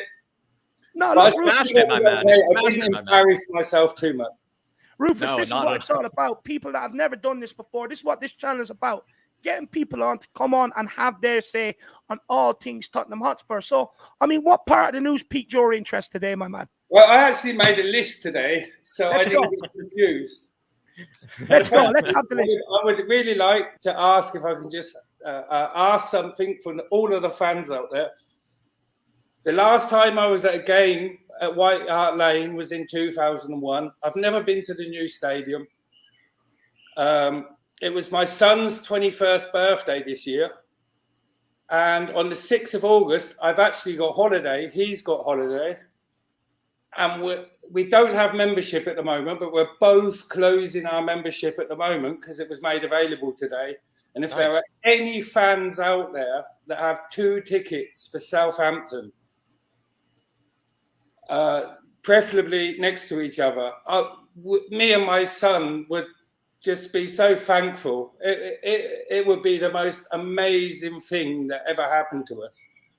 If we I know it'll be very hard for the first game because there's just literally everybody wants to go and see all the new signings. But if there's anybody that can't go and has 2 tickets, I will have my membership or my son's membership closed in the next couple of days. And we both have holidays at that time. And he's never been to see Tottenham. No, look, we'll definitely see. I went to Portsmouth in the 80s and saw Gary Gascoigne score in the semi-final. I watched it back with my son the other day, and it looked like a farmer's field that had been ploughed. We'll get you in the group chat, Rufus. We'll get you in the group chat. We'll get you in the WhatsApp. We'll get you in contact with some people, and maybe someone might actually end up not going to the game. We'll get you covered, my man. Just email one of us. You'll find it in the description. If it happened, it would be the most amazing. We'll get you in touch with the right people, Rufus. We'll get you in touch with the right people. So just feel free to email us. The news today. Get onto the news, my man. Take us there. Jack, I have to agree with you. Bissouma, finally a replacement for Moussa Dembele. Moussa Dembele, I have really a difficulty because I keep saying Dembele every time I want to say Dembele. The guy just won't get out of my head. I just wish he'd just go from the club. Just like sign a contract somewhere, go. Dembele, go. Anyway, Moussa Dembele, he was the general, wasn't he, back in the day?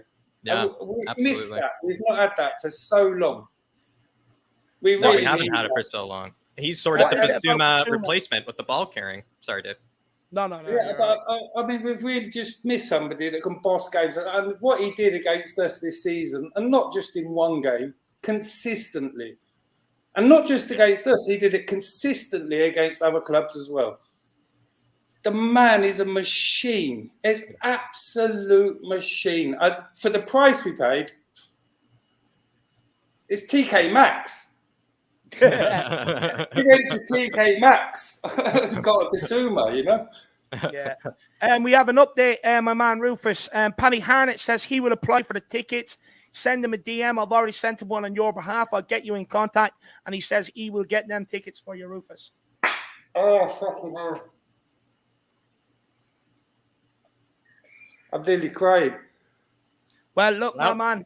This is what the power of the Irish Hotspur Army can do. You can send me in the private chat, or you can send me a link to him in the private chat. I'm not the best. I'll get in contact with you on Instagram, email us or Instagram. Yeah. I'll email Dave, and he can send me the link to the guy. I'm almost crying. And Leslie says somebody get it sorted for this guy. What a treat. Anyway, and then I want to move on to Kane. Yeah. If he signed a 3-year extension, that's a signing in itself. Yeah. It's a signing in itself. Absolutely, my man. Absolutely. It's huge, Rufus. It's absolutely huge if we can tie down Harry Kane. Because I've stated this before, that there's not many world-class strikers out there. Back in the day when I was growing up watching football, every team had 3 or 4, and they were guaranteed to get you goals. Nowadays, it's a rarity. Outside of Haaland, Kane, maybe Lewandowski, Benzema, and maybe a couple of others that have missed out. There's not that many out there that will get you the goals that this guy gets you, that can hold up the ball the way this guy holds the ball, and the passing ability that this guy has. Under Conte, he's just become another player. When I watched him playing for England, not in the last game, but in the first game, he was playing little balls and they were just unplayable. Yeah. For the opposition, they were just unplayable. He's become a much more complete player under Conte. Yeah. Some of the things he does off the ball now are... There's not many players in the world that can do that. Yeah. But that's what excited me about the Martinez bid. Because if we actually got a player like Martinez, it would actually be a player that could push Kane. Yeah, I agree. But we actually need a player that can push him. And if it's 90 million, fuck it. Sorry for my French. No. Give the 90 million, bam, done. Yeah. But like, and that was another one, a point I wanted to say, like, because like actually for Inter Milan at the moment, they know we're the instant one-stop shop for cash. Yeah. We got so many bids in on their players. Like if they want money and they need it instantly to close a deal. And Bastoni, Martinez. Yeah. We're interested in half the team. Do you think then, Rufus, that we should actually just make that bid and really test their resolve? Because with all the Martinez, with all the Bastoni, we've heard this before, Tottenham willing to make a bid of this amount, but haven't actually put in an official bid to test their resolve. Now, like I was saying with when it comes to Jed Spence, that's a bit different because Middlesbrough are actually open to negotiations. So we're trying to agree the price before we put in the official bid.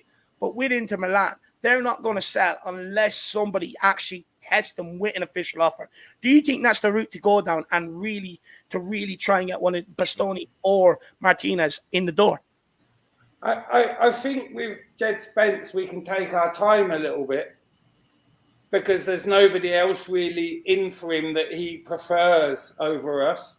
And you never know, maybe something completely amazing comes from another club. They want a player from us and they offer us something, you know, and we're like, hey. But, you know, like Schwinschar, Martinez, Bastoni, the list goes on, doesn't it? You know, and like, if they need instant money, they just have to decide which one they want to give to us. Yeah. They just have to ask for it. You know, if they want our money, Rufus, you know, they just have to ask for it. It's on the table. That's what I like about it. We've got 3 players at Inter and we've got the money on the table. Yeah. Inter only have to pull the trigger. All Inter have to decide is who they're getting in and who they're going to sell.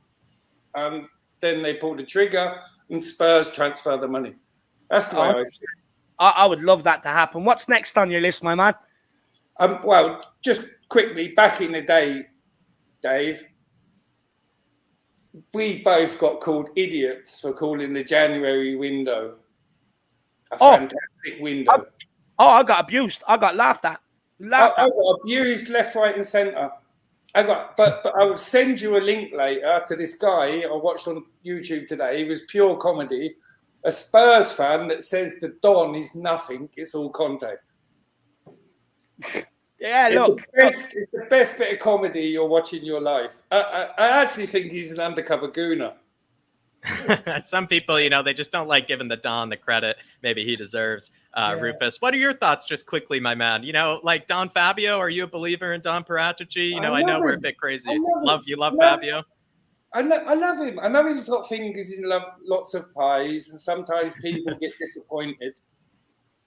But the fact is like he always brings players in.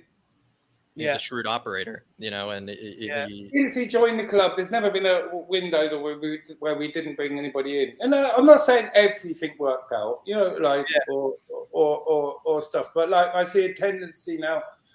I mean, like Bentancur and Kulusevski. Everybody was like, "Oh God." They were rejects before they even got here. Oh, into rejects. And 2 weeks later, they're like, "Oh, the best thing since sliced bread." And they're their new favorite players. Yeah. Look, you don't even have to go far as calling Paratici a Don if you don't want to. At the end of the day, I've said this before.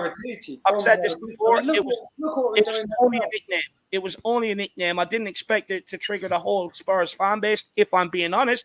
But then again, it probably just goes to show how many people listen to me, which is probably a plus side of it. But what I will say is, is like, look, you cannot deny the signings this guy's brought in. Take his last 6 signings: Romero, Bentancur, Kulusevski, Perisic, Fraser Forrester, and Bissouma. Name me any decade or name me any transfer window over the last 10 years where we've had consecutive back-to-back windows and the quality of player has come in and it's quality one after another. Has not happened. There is not a window out there. Never happened.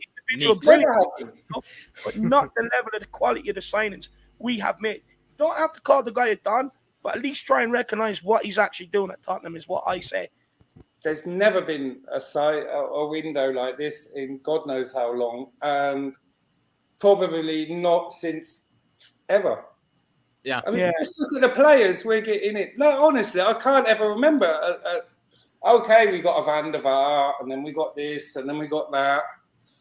That was like over 10 years ago, though. And stuff like this, but it was always piecemeal. We got this, we got this, we got this. But this seems like an all-out assault.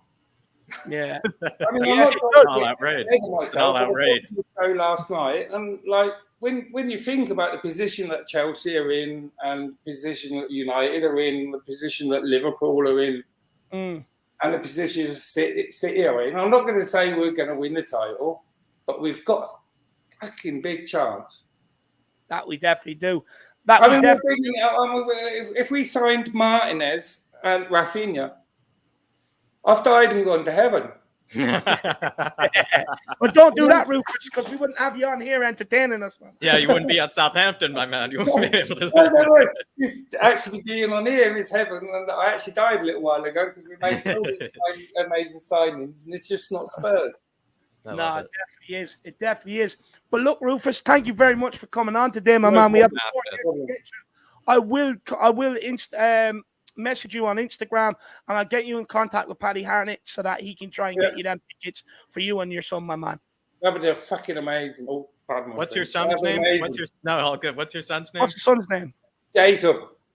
Jacob? Big shout out to Jacob. Big shout out. Jacob. He'll come on the show next. If there's a time when he's here and I'm on the show, he'll come on. And he's really funny. No, good. Well, Rufus, thank you very much for coming on today, my man. I appreciate your time.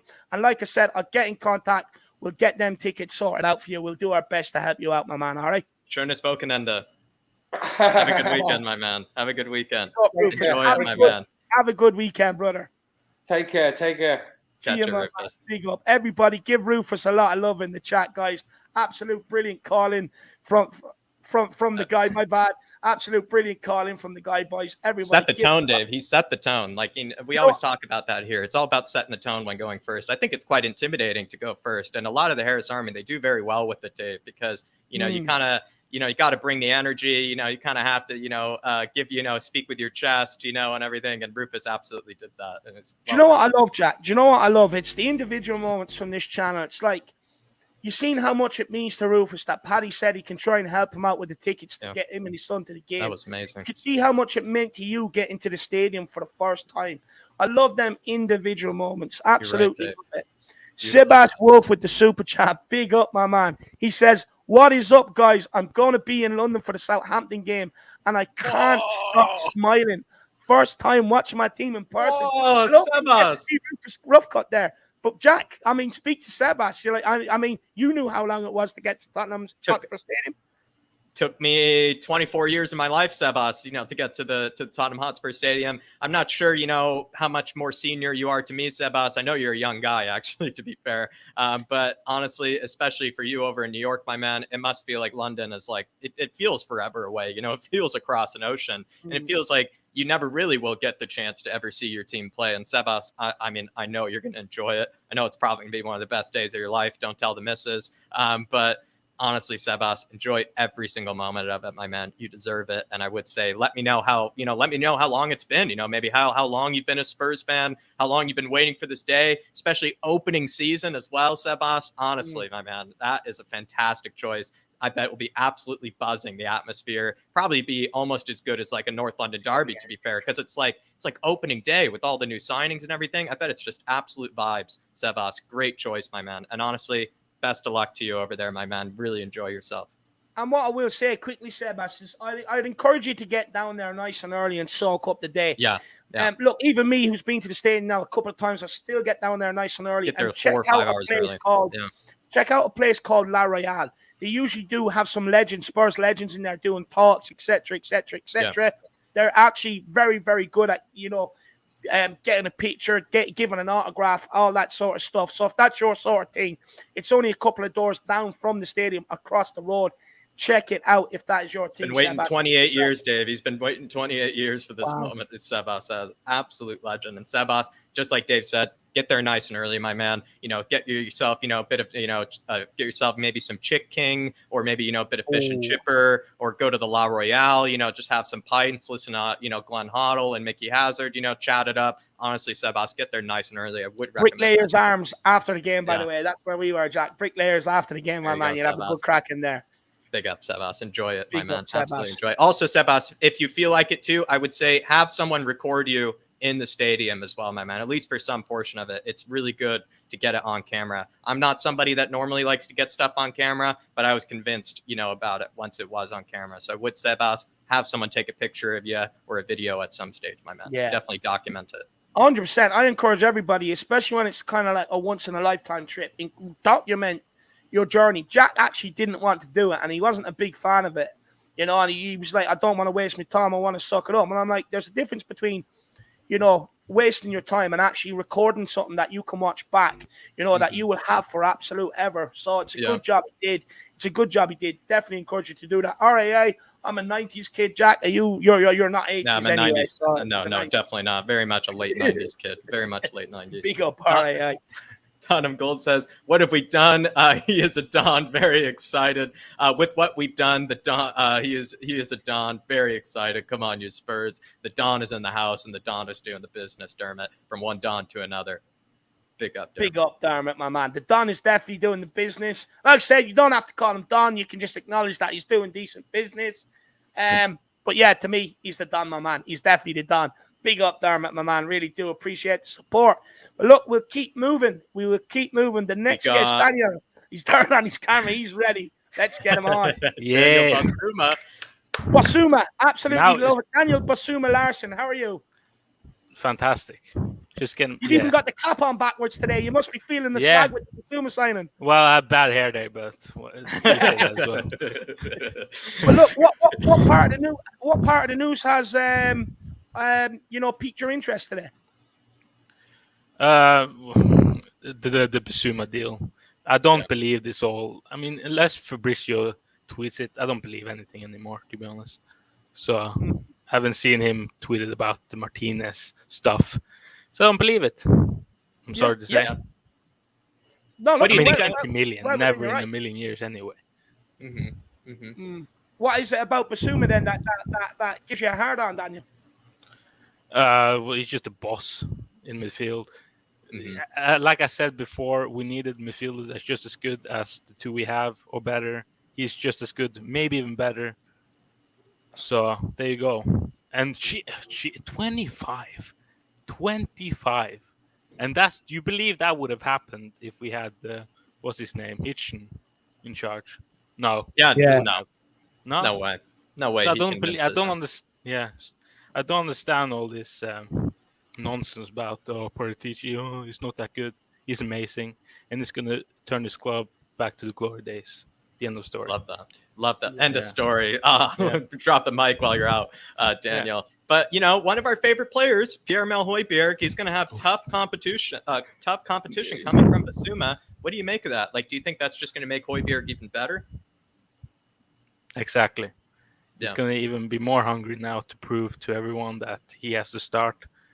And also, but Bissouma he's not going to be straight in the team. He has to work as well to get into the team. It's a tough midfield to break into. As much as we think he is going to break into it, like Skip, Bentancur, Højbjerg, they're not going to give up those spots easily.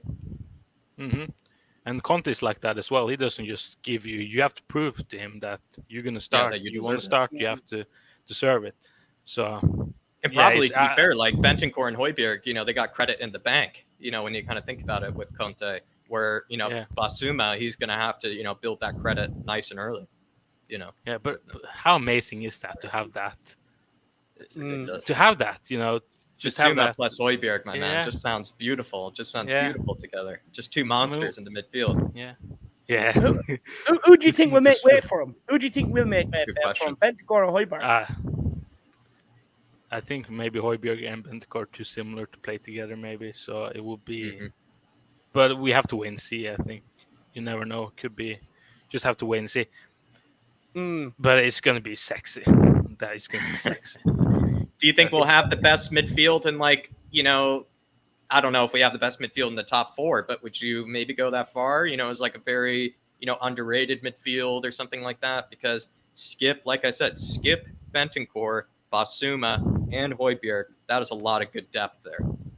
Really good depth. I really hope Wings can just fuck off now so he can get his number 8 now.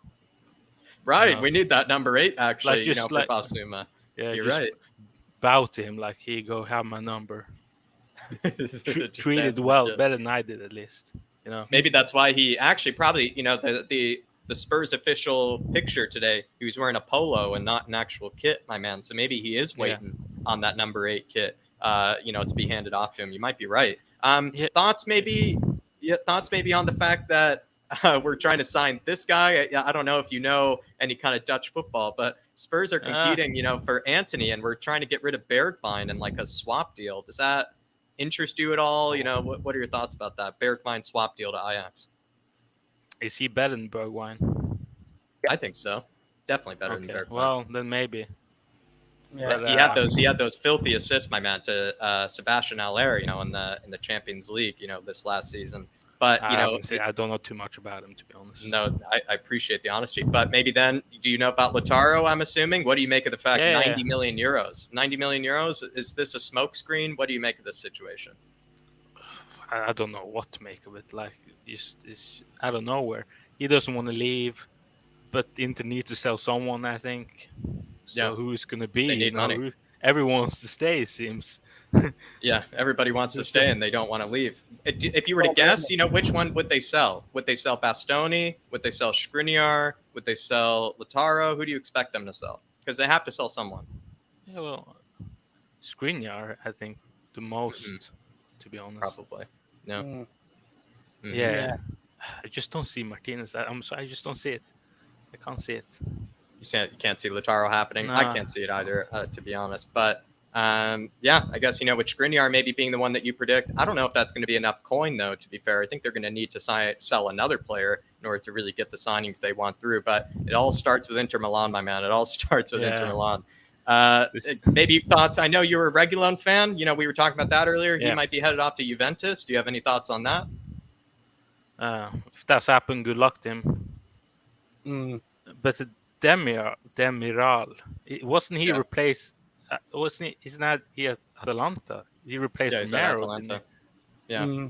So it's like, is he on loan there? Yeah, he's on loan there from Juventus. So it'd be a similar situation where I don't know. I don't think it's good enough, to be honest. Yeah. Appreciate But that. I gotta say about say about Bremer. Why don't we try to do like a swap deal with Sanchez for Bremer? Like money, of course, plus Sanchez. I think I think Serie A would be a good place for Sanchez, to be honest. Yeah. Would Sanchez make that step down? I guess that's a question. Would Sanchez make a step down to Torino? I'm not really sure. That's probably more his level. He should. I'll be honest. That's more his level as a Torino. Yeah, he should. I'm not sure, though, if he would make that step down. That's a good suggestion, though. That's a good suggestion there. Thought about it, yeah. No, for sure. For sure. Because Bremer would be fantastic. But he, again, squad depth, good players on the bench as well. So we can trust, people. Look, we just got to get these guys in the door. I don't care. We just got to get the strength in squad depth, because we have to. You have to remember, finish the season with 14 fit senior outfield players. We do not have strength in depth, so we need to get that depth and that quality in the door. So let's load them up. We need to become like Liverpool, good player investment. Smart operators. Smart operators. Like Liverpool. Yeah. Absolutely, my man. Well, I mean, you've absolutely blown through, I would say, a lot of the topics, Daniel. I mean, any last, sort of words here, my man? Like any last sort of topics that you want to discuss here? Because, we kind of covered, most of the topics that we went through today, my man. You absolutely blew through it. Anything that you feel like we didn't ask you that you want to talk about before we let you go?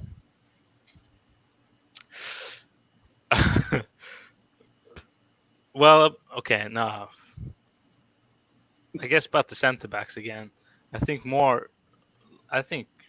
Dyer should be replaced more than Davis, to be honest. I agree. Yeah, I share the same opinion. Yeah, we share the same opinion. Yeah. I mean, if we couldn't get Bastoni, like Pat Torres, he's good, but don't really see it like an upgrade on Davis, in my opinion. And the Dyer, we can get so much better than Dyer. I just think Davies had a better season than Dyer, if I'm going to be honest. That's how I kind of look at it. And so I just feel a bit bad for Ben Davies, which I can't believe I'd ever say out loud in my entire life. But genuinely, that's I feel the bad for magical Davies. Conte. That's the magical Conte. Absolutely, my man. Absolutely. Big up to you. Well, my man, again, last thoughts on anything? Maybe last one we can ask you, maybe Emerson. I don't think we covered that one. Emerson wants to go to Atlético. Maybe that's the last question for you here. What do you think of Emerson? I feel like that is the right club for him. I could see that working out for him. Yeah, I think La Liga as well is where he needs to be. Mm-hmm. And we can't have 3 right wing backs.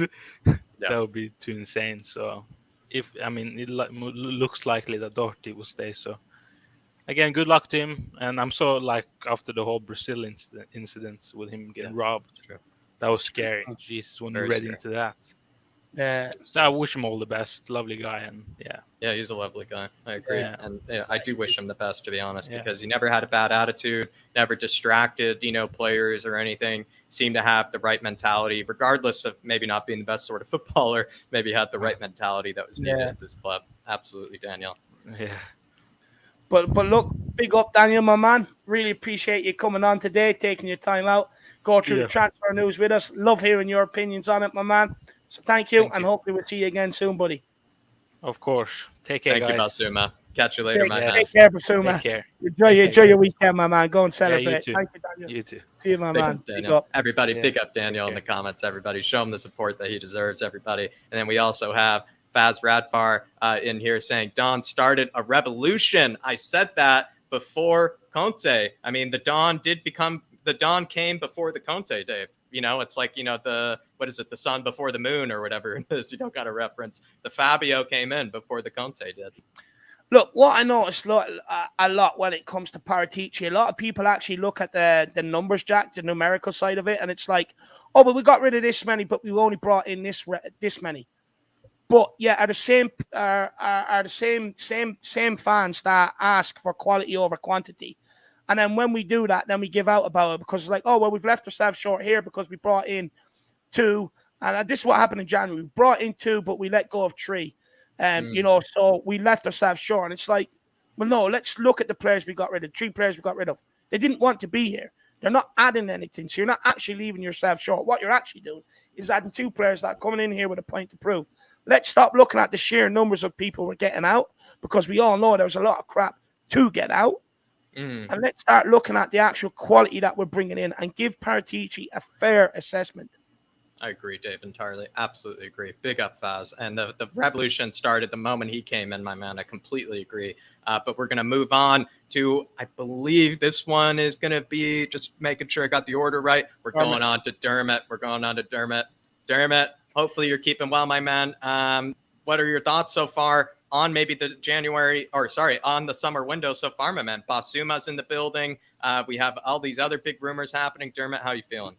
First of all, why is your camera not on? Because I've got a crap camera. In Wexford, we don't sell very good cameras. You were sitting in the background with it on and it was fine. Yeah, it's suddenly, when it was ready to come on, it's now playing up. It's like it's at its time in the month or something. I don't know. So, if you want to take me off and let KVP go ahead. No. I was just asking because you did have it on in the background. That's all. Yeah.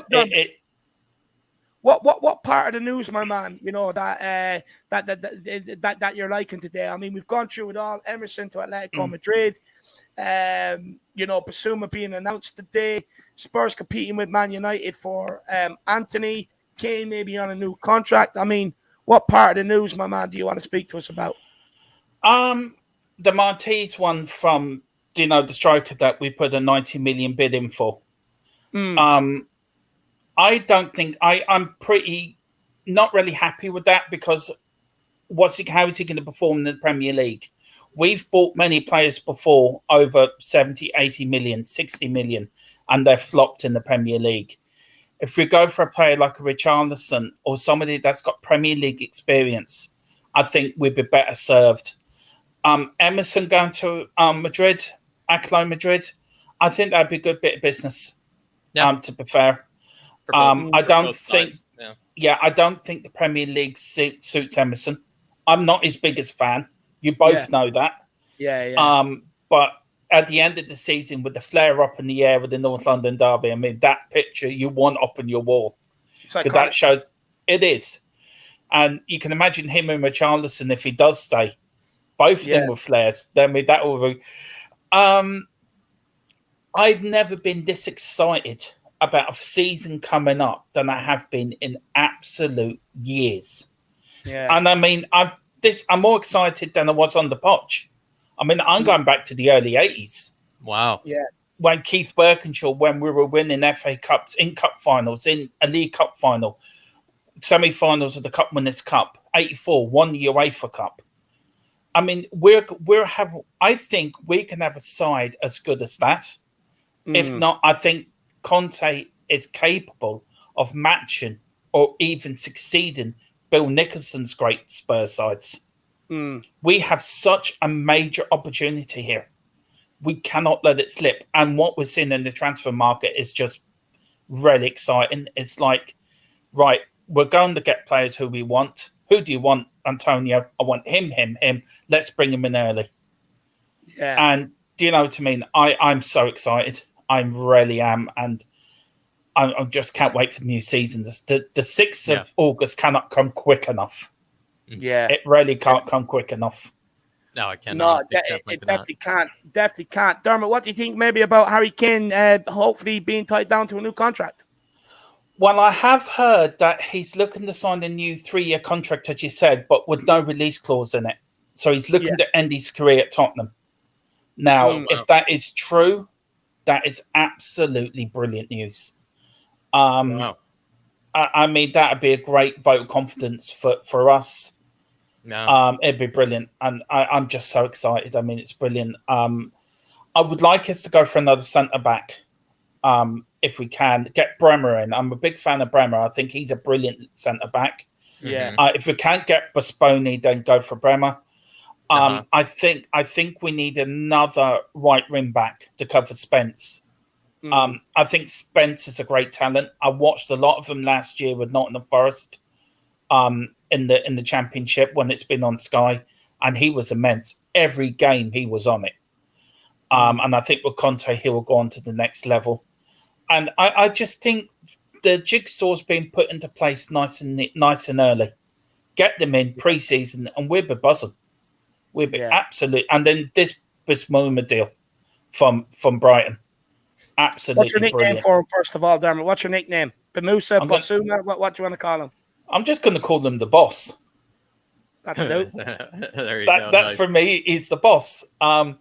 Him, Benny, and Holberg in that midfield. Oh Lord Jesus, makes your mouth water.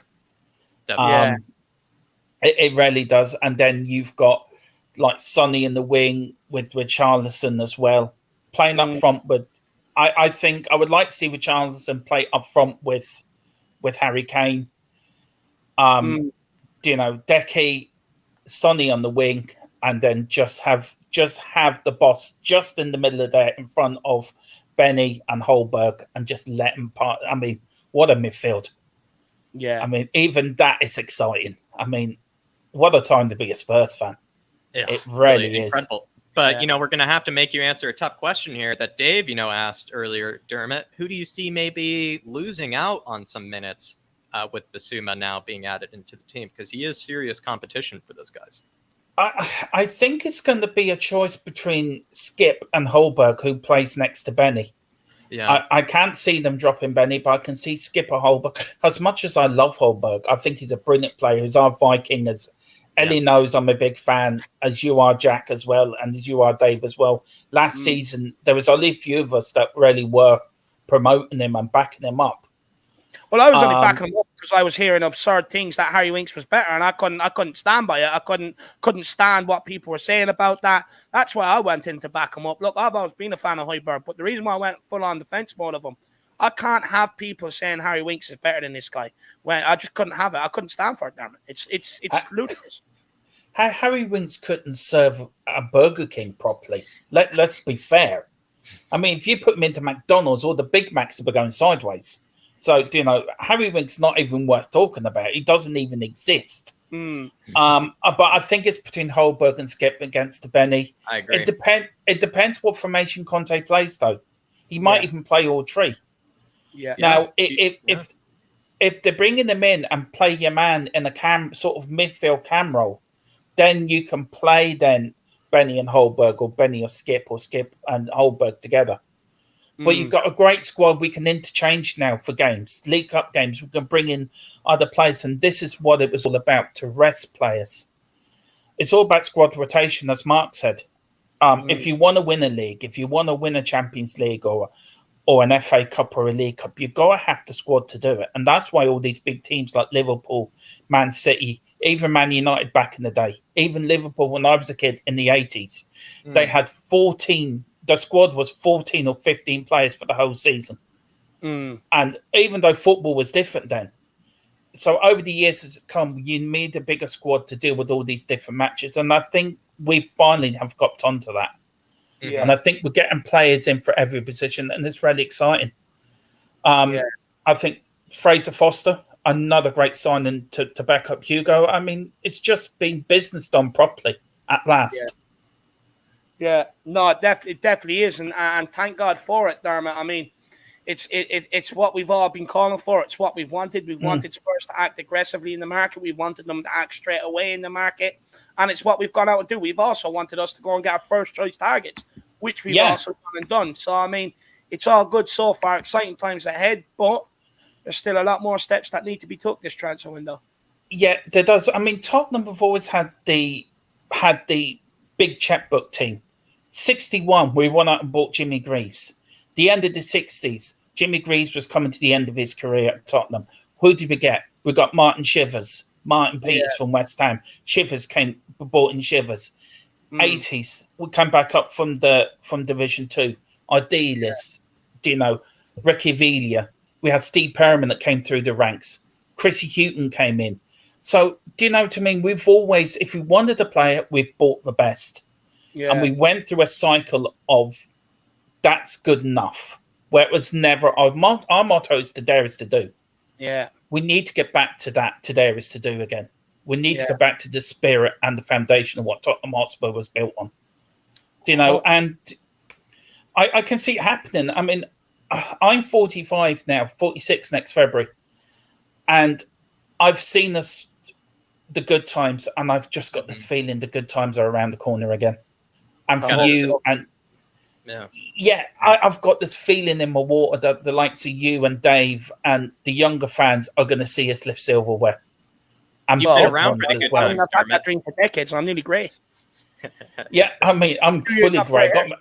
I've got my haircut today, and I'm fully grey. That's what supporting Tottenham does for you. It tells you bald or grey, one or the other. I don't want them grey hairs without lifting a trophy, my man. That's a killer. That's ridiculous.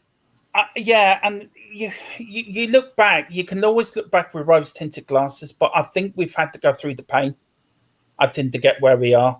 I've always said it to everybody, Dermot. You look, it's painful now, but you've got to go through it and come out the other end. Once you come out the other end, it'd be all sunshines and roses, and you know what I mean. And hopefully now this is the case. But we've been. Sorry, Dave. Sorry. We've been through rougher times before. Back in the early 90s, we nearly went out of existence. So, Enoch and Levy haven't been the best owners or owners of Tottenham Hotspur for the last 20 years. I'll agree with you. But maybe that Man United game had a bigger impact on our club than most people realise. Maybe that was the turning point. That we got, that everyone changed their attitudes. We have to do it different. And yeah, do you know what I mean? I'm Levy's bigger credit, but I'm prepared to give him a chance. Yeah, no, I'm prepared. I'm prepared to see what he does, and if people agree with it, great. If they don't, everyone's entitled to their opinion. But I'm prepared to give him a chance this season and see where we go. No, and if we win a trophy, brilliant. I love that. I love that. But look, Dermot, we got to keep moving, my man. So before we let you go, plug your channel. What's coming up this weekend? Yeah, we're on Sunday at 8 o'clock. Jack's joining us, which I'm over the moon with. Jack's joining. Yeah, Jack's joining Izan and Mark doing a transfer show. I'll be in the background doing comments and everything. Next Wednesday, I will be starting my FIFA 22 management career of Tottenham Hotspur. I'm going to start with a budget of 500 million, but it's down to the people in the comments who I buy. So it's down to you. I'm going to sell the usual suspects, but it's down to the people in the comments who I buy and what formation I play. I encourage everybody to get into the comments and start listing off League of Ireland players and everything else. That's what I encourage everyone to do. I've got a link already set up for that. Yeah, and then I'm back at the beginning of the first weekend in August for the new season, and I cannot wait. I'm looking forward to come back, speak Tottenham, and we're going to do watch-alongs. We're going to do Champions League watch-alongs. We're going to do history. It's Spurs' birthday on the 5th of September. So we'll be just doing something special that day to celebrate 140 years of Tottenham Hotspur Football Club. So, I love it. Yeah, a lot of good things looking ahead, and I'm looking forward to it. Well, everybody get over and check out Tottenham Tantrum Goal, guys. Making her a comeback, making her a resurgence. Let's have it, Dermot. Dermot, thank you very much for your time this afternoon, my man. And we'll see you again. Yeah, and thank you too for everything you do. And as I always say, you're the mothership of Tottenham Gold. And I'm sorry about the camera. I'm now going to go and have an argument with my camera. Chuck it so far down the road. Do you know what it is, my man? You're a YouTuber. You have no excuse, my man. That camera's got to be on. I know. I've just realised that. It will be done. It's just I've got a bad connection somewhere, so I'll have to get a new one. But yeah, thank you very much for having me on, lads, and have a great show.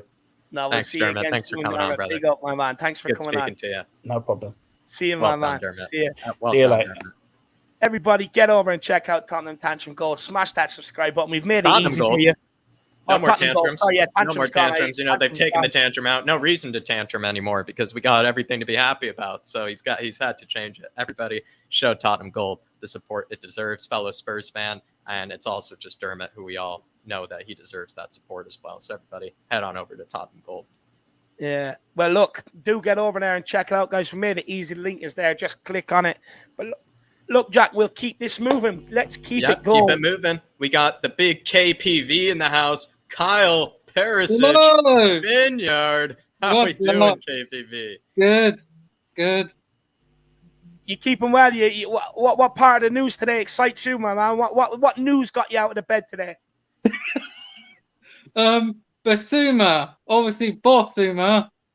Yeah, the boss joined Tottenham, and one thing that excites me about him is him laughing at Arsenal when they missed out on top 4 back in April 2019 when they drew 1-0 at the Emirates, and he's already a Tottenham legend for that. So yeah, welcome to the best club in North London, Bissouma. Welcome to the club, my man. No, 100%, my man. Definitely welcome to the club. The Hotspur says KPV, the MVP. Absolutely love it. You've been missing the last few weeks, Kyle. Where have you been? I just been playing some FIFA 22 Ultimate thing. Winning, yeah. I love it. But so look, Kyle, I mean, you've spoke about Bissouma. What do you think he'll actually bring to this Tottenham midfield that we don't currently have? What would he bring? Like speed? Sorry? Speed, I think. Speed? Yeah. What is it about Bissouma that you like, though, Carl? What is it about Bissouma that gives you that tingly feeling downstairs?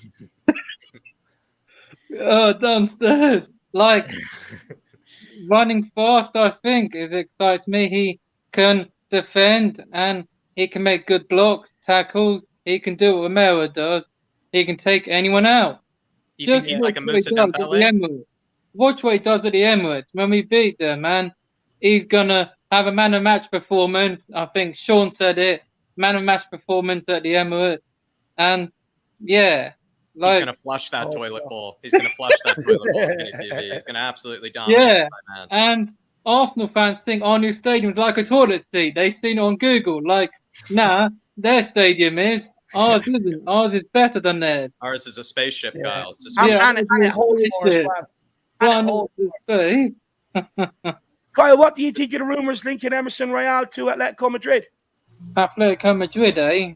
Like, well, if Diego Simeone wants him, then just take him. But, like, I don't care if he goes. Like, I know he stepped in for Doherty, who was injured, and that he had a man of match performance against Liverpool at Anfield, where that's right, man of a match. Like, I know the Premier League don't sue him. He was brought in as a right back, not a wing back. But I think that's what Conte likes, wing backs. But like, if he goes there, then fair enough. You can have him, Diego. Have him. But we're not going to sell him until we get a replacement in. Like, I know Spence is going to come, but we can't just have him and Doherty. But we need another one. Yeah, we do. That we do, my man. And as well, Harry Kane, Big H, King of the Lane, best number 10 in world football, Kyle. Best player in world football. I mean, potentially signing a new 3-year contract extension. I mean, you happy with that? Yeah, I'm happy with that. Like, people don't know who he is if they say he's not the best, but, like, he's the best in the world. Put some respect on how he classed his name. He loves the North London derby. He always scores against the filth. That's what Brian Daigle calls them. And he always scores. But just watch what he does at the Emirates. He's going to put them in a split. He's going to score 2 goals, as he always does. But, yeah, that 4 months. But Southampton at home, we owe them revenge after what they did to us. We were 2-1 up, and they come back. Like, they've not beaten us at our new ground. We beat them when we had Mourinho. We beat them there 2 times. Then they have that manager, Barton Hootle. Lucky, they only won there once, but that's that. They're not going to beat us again and Wolves at home, we owe them a beating. But Chelsea at the Bridge, let's just have it. We've won there already. That was under Poch. We're going to win there again. Let's be honest. They're already losing their best players. Rudiger's gone to Real Madrid. Apparently, they want Dave to stay known as Azpilicueta, but let's be honest. Like, I don't care if he stays, but I still don't like him. But if he goes, then goodbye. Go somewhere else. Like, you've won a lot, but we're not this Abramovich guys. Like, spending big money. Like, let's be honest. We're going to win all 4. I don't care. Like, I want the Premier League and Champions League. I want those 2 because then Arsenal fans can't say shit to us anymore. Danny Kiriakou even agreed. He wants the Champions League and Arsenal can't say shit because where's their European trophy? Who was the first team to win one? They can't win nothing. They got lucky. So, yeah, I'm excited for the new season. I'm definitely going to the North London derby in January. Like, this time they won't be postponing that game because we were ready January this year, but they decided to escape because they knew they were getting destroyed. But let's be honest, we're going to be ready January next year, and I'm going. Like, the North London derby is on my dad's birthday in October this year at the Emirates, and I just want to beat them. So, yeah, this season's going to be brilliant. Conte masterclass incoming, and I'm going to say this. We'll go the entire season unbeaten like they did. But I don't care what Arsenal fans say. It's our time. You can finish. You might as well finish 20th and go down. Goodbye. Stop. Well, look, Kyle, big yourself up, my man. Great calling. But look, we've got to keep this show on the road. We've got to keep it moving, my man. Everyone in the chat. Keep up your hatred for Arsenal. It's infectious. I love it. Big up Kyle Perisic, everybody. Show Perisic the love he deserves, everybody. Big up KPV. Thank you for coming off Ultimate Team to come and join us today, my man. You better get back. I'll see you again soon. See you again Come soon. on, you Spurs. Come on, you Spurs. Big Next up. time you come on, I want to see that Italian job T-shirt, lad. Yeah, you'll Next see time. that. Big Alrighty. up, my man. Big Catch up. you, Kyle. See you soon. Later. Later, man. boys. See you, Kyle. Big up, my man. Everybody, give KPV a lot of love. Absolute legend. I love that guy. I really do. He's so infectious. Love that Always guy. a smile on his face. But guys, keep smashing that like button. Let's see how many likes we can actually get on this stream. Keep smashing that subscribe button. If you are enjoying everything we are doing over here at the Irish Hotspur, trust me, there's a lot more to come, a lot more in the pipeline. We're just waiting for the new season to kick off, to show it off, really. But as well, guys, feel free to get your super chats in. We understand it's a very bad world out there. You understand some people might not are in a position to be able to do it. At least get your comments in the comment section. But what a super chat does, it means you skip that queue. We'll get straight to it and we'll have a good discussion on your talking point. So, guys, feel free to do that. But look, Jack, we shall keep moving, my man. Who have we got next? We got the three Spurs boys. I'm just going to run to the toilet. I'll be back in 1 second, and I want to have a talk with Christian. All right, I'll get it started off with them. Hey, how we doing, Bobby? How we doing, Christian? Good morning. Good morning. How you doing, buddy? How you doing, Jack? Everything good, brother? Sideways one. What's the sideways one, my man? Is that how we feeling? We just signed Bissouma, my man. That's got to be up here. That's got to be up here. You got to turn that upside down. Yeah, there you go. Spurs didn't post it yet, so it's not. Yeah, they did. confirmed. They did post it. They just posted it like an hour ago. Oh, I don't have my phone. But He's in a nice polo T-shirt, my man. He's in a nice polo T-shirt, looking nice and It's good. official. You'll like it. Well, You'll like it. He's holding the shirt. He's Spurs- holding the shirt. the It's Spurs- fine. Jack's telling you. You don't believe Jack? He doesn't believe me. I think I'm the last person he would believe. No, that's Jay. Jay's got the issue because of the Dyer That's remark. right, it's Jay. Yeah, That's Christian right, loves it's you Jay. guys. It's Jay. That's my temperamental teenager. You know that, brother. I'm kind of mad at Jack still. You're mad at Jack for Okay. what? Why are you guys always being mad at Jack? Don't worry, Jack. I got nothing but love for you, baby. Your shirt's on the way. You got one fan in the house. Yeah, he said Batman's better than Iron Man. That was his choice. You can't ask him a question. And Love that merch, my man. Hopefully one day I can be able to get that off you. Hopefully you'll allow me to get that from you. But it's on the way soon, brother. It's Christian on the way and soon. Bobby, what's on our minds today? I mean, do we want to talk Bissouma? Do we want to talk Lautaro? I mean, where do we want to go? Lautaro, I think, is a waste of time. Yeah. I think what's been great is obviously Ben over at the coffee company. He's been discussing this recently as well, and I know you want him. I don't. Well, it's not that I don't want him. I don't think there's a chance of us getting him. For that kind of money, I think we're much better off getting saving the 30 million and going for Richarlison. And he's Premier League proven. He can play across all three positions at the front line. He deputized well for Kane. My issue is with Martinez is that what Ben has been talking about. He invested in that cafe, restaurant, business, thing, whatever it is, right? And now Ben's pretty good in terms of knowing the rules. And he runs a business himself. So exactly. So he knows the business owner's rules and stuff. And from my understanding, he said that in Italy, you have to be a resident to maintain your business. You have to live there. So you can't live in Canada and have a you don't think there's some workaround or some loophole? Like a lot of people, a lot of people are residents of the Cayman Islands, as we know. Yeah, I don't doubt there is some form of loopholes, especially when you have that kind of money. Yeah. The more money you have, the easier the more it is. Easy it is to, right? yeah. We know Yeah. that, but it's interesting. It really is because I don't understand what our fascination is with spending that kind of money on a player that. Go ahead. What do you think about the new Spurs kit? Are you seriously asking? It's his show. He asked you a question. You can ask me the questions, Christian. It's your time, my man. I would say, though, your dad was making some really good points there, I must say. And just to give your dad a bit of respect, I would say, Bobby, I agree with you. If we're going to be spending 90 million euro, it better be on a Sergei or a Bastoni. Someone we know is like the players that we actually really, truly need. I know Lautaro is big and flashy and, kind of a big fancy car, but it's not the car that, we're most desperate I don't for, think it's I would no. say.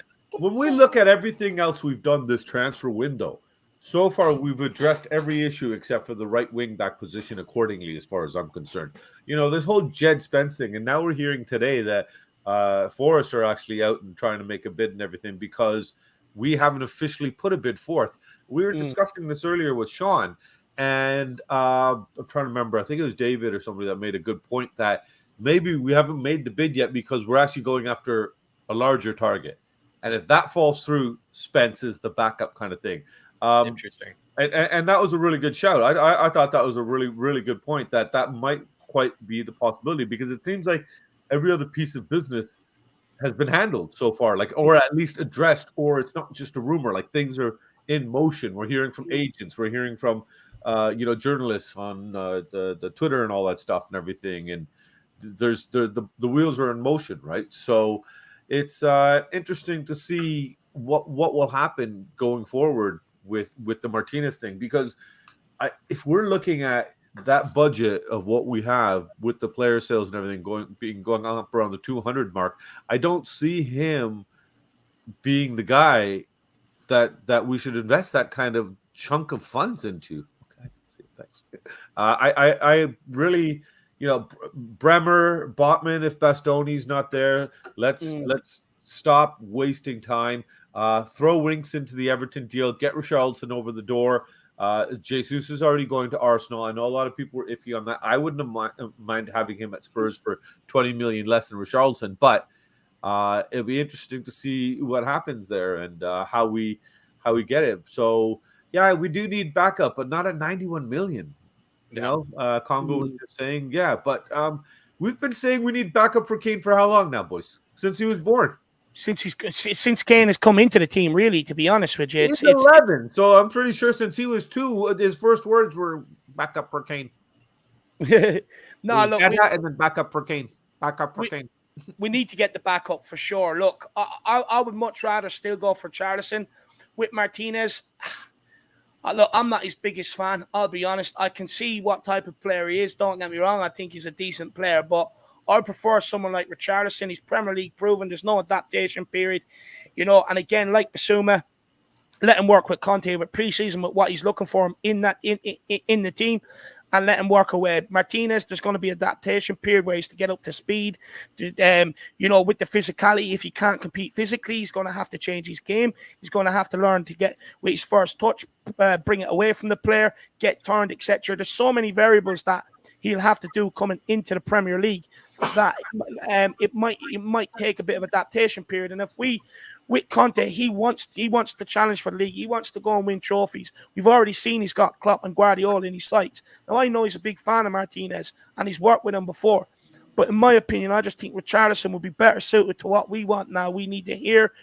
We need the players ready to go. Don't get me wrong. I do think you'll see 1 or 2 signings come in that are for the future. That naturally happens at every club, everywhere. You look at City bringing in Alvarez. You look at Arsenal bringing in Marquinhos. Liverpool do it as well. Every club brings in young players. There's always going to be 1 or 2 to that. But on the whole, I would actually much rather Richarlison. But to get on to Christian's question about the jerseys, I'll be honest, I don't know whether it's going to put me in your good or bad books. I hate them all. I hate all 3 of them.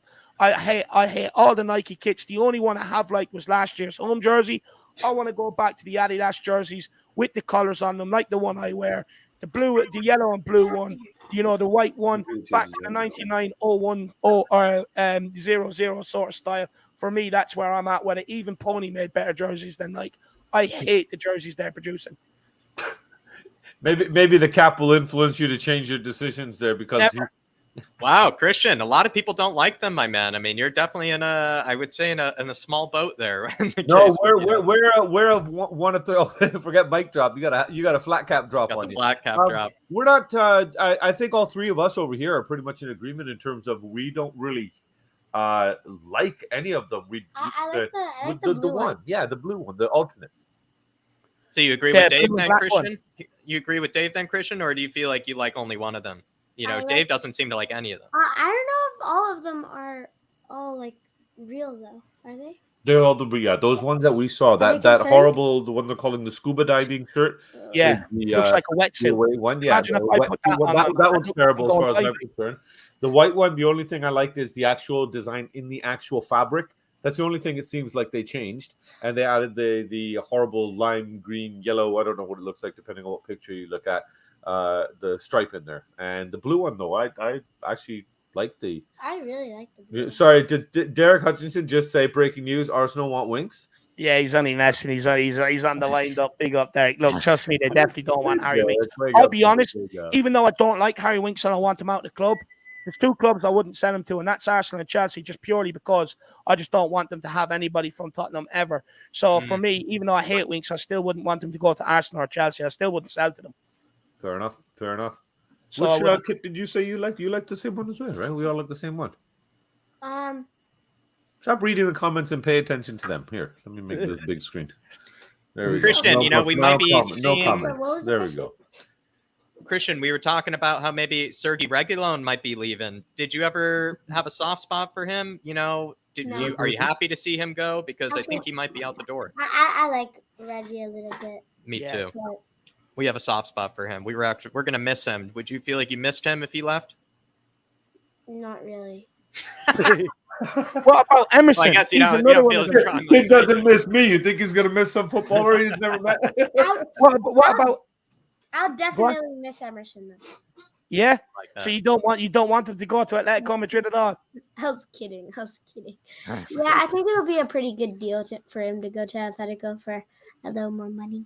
I personally would rather keep Royal if we're going to get Jed Spence in and we're not going to get a greater right back. If we end up being Jed Spence is the option we go with, and that's what we're stuck with, I'd personally rather keep Royal just because defensively, at least we have one defensive right wing back, right back, whatever position you want to call it. With Doherty and Spence there, we don't have any defensive cover on that side then.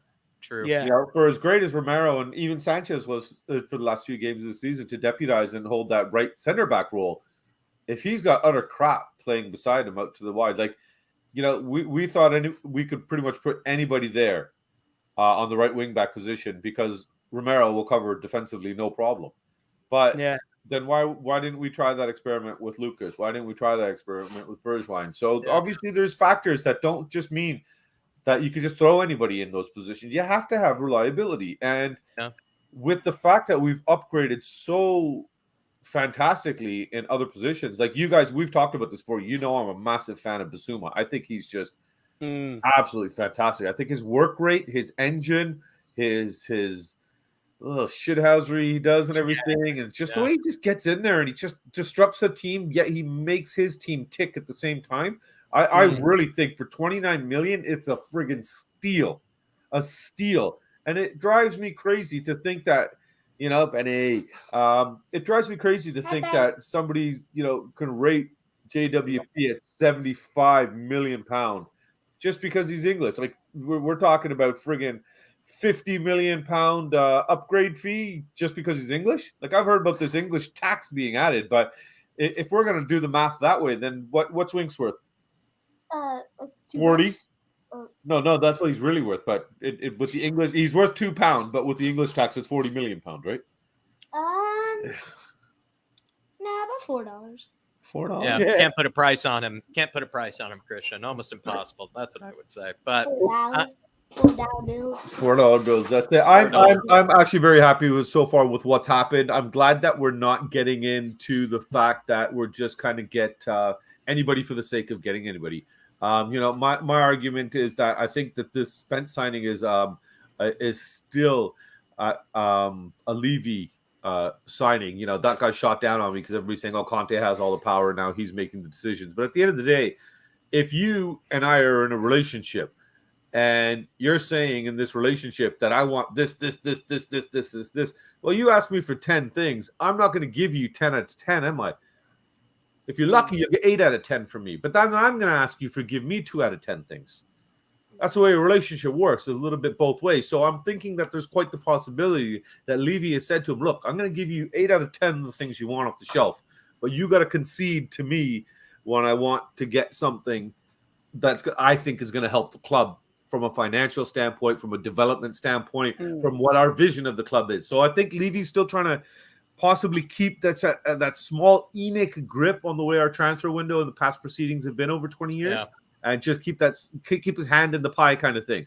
Because I think if he does everything Conte wants, if he concedes that much power, for as much as we as fans all really want to see that, I think that we're going to be really, really screwed when Conte leaves and the next man comes in, because then now Levy's lost his power, and we might have somebody come in that's just a moron, for lack of better words, that's going to actually push us backwards then. with bad. Well, we've only got rid of one of them in that ball forward, Steve Hitchen. You know, we've only got rid of one of them. But what I will say, Bobby, in front of the kid, man. Don't talk about Hitchen. By the way, my name is Christian.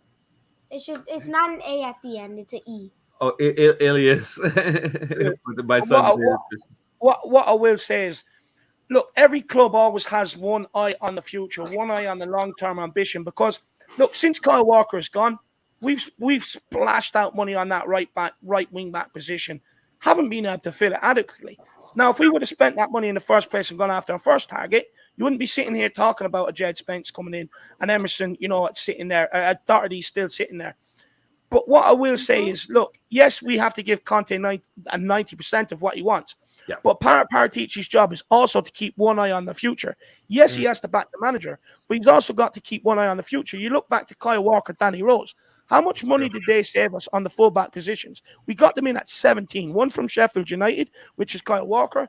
Danny Rose from Leeds, I think at 18. Brought them in, developed them, loaned them out, and saved us a hell of a lot of money in them fullback positions. And a club is always going to have their eye on that. And I think that's what they're looking at when it comes to Jed Spence. Yes, it's going to cost them 20 million, 25 million. But the reason why is because when we got Kyle Walker and Danny Rose, they were relatively unknown. But with Jed Spence, he's had such a meteoric rise this season. Loaned out from Middlesbrough, they didn't even want him. Went to Nottingham Forest, had to work hard to get his opportunity, took it, got promotion to the Championship, got into Championship Team of the Year, plus got an England under-21 call-up. Wow. He is not as bad as people are saying. Well, I'm not saying he's bad, but he's unproven. And it seems like right now Conte's targets are proven. He doesn't want to build. Yeah. We're not talking about tomorrow. We're talking about today when it comes to Conte. And I personally appreciate that because we've been building for as long as I've been a fan. 30 years of waiting for tomorrow. Well, I get that. But we're talking about his age when I started, and I've got white hair now. So when is the build going to be finished? Because I get that, right? But you're getting gray hairs now? We're making one signing. Yes, massive mustache. 11-year-old mustache. I get what you're saying, Bobby, right? But we're making one signing out of the three that we've made. The three that we've made, Perisic, Conte signing, Bissouma, Conte signing, and Fraser Forrester, Conte would have had a say in that in terms of what backup keeper he wants for Hugo Lloris. Jed Spence is the only one that's potentially coming in here that we've even been linked with. Yeah. That is for the future. And we have to forget about, this is a Levy signing. It's not a Levy signing. It's something that every single club across the country, across where football does, is have one eye on the future. And that's what that signing is. It may not be what Conte wants, but there's always going to be an element of having one eye on the future. You can't keep shelling out 30, 40 million at a time to fill a position without having anybody coming through that you're trying to develop to save you that sort of cash. It's not a viable business model. Eventually, if Tottenham keep operating like that, there will be no Tottenham Hotspur. Sorry, David. I hate doing this, and especially when it's obviously your show. I just wanted to just quickly address this because this guy just doesn't want to stop. But Giuli Salici there, say hi to. Oh, is it Karata? Say hi to Karata. Okay, hi Karata. But we just wanted to say, do you know where Arsenal get battered? Because Arsenal get battered everywhere they go. Arsenal get battered everywhere they go. Everywhere they go. But look, Bobby, why don't you give the three Spurs boys a plug because we have to keep moving, my man. We've got to keep going on. Great to see you guys. Always a pleasure. Thanks for the love, man. We will speak to you soon. If you guys are around, I'm going to try this whole live thing again tomorrow at 1 o'clock your time. So if you guys can jump on in, man, it'd be great, man. We'll just have a little bit of banter and stuff. Just have a little bit of fun. Not too much of the serious talk. I'll leave that to you guys. And the best one here, he won't be there because he's going to 1 million. I'm sorry. I kind of carry the show, though. Yeah, it's all you. Without you, the show wouldn't operate. Yes, it's 100% all you. But guys, big up. Have a great Friday. The sun is shining over here today. The Spurs are buying players. We're announcing players. Yeah!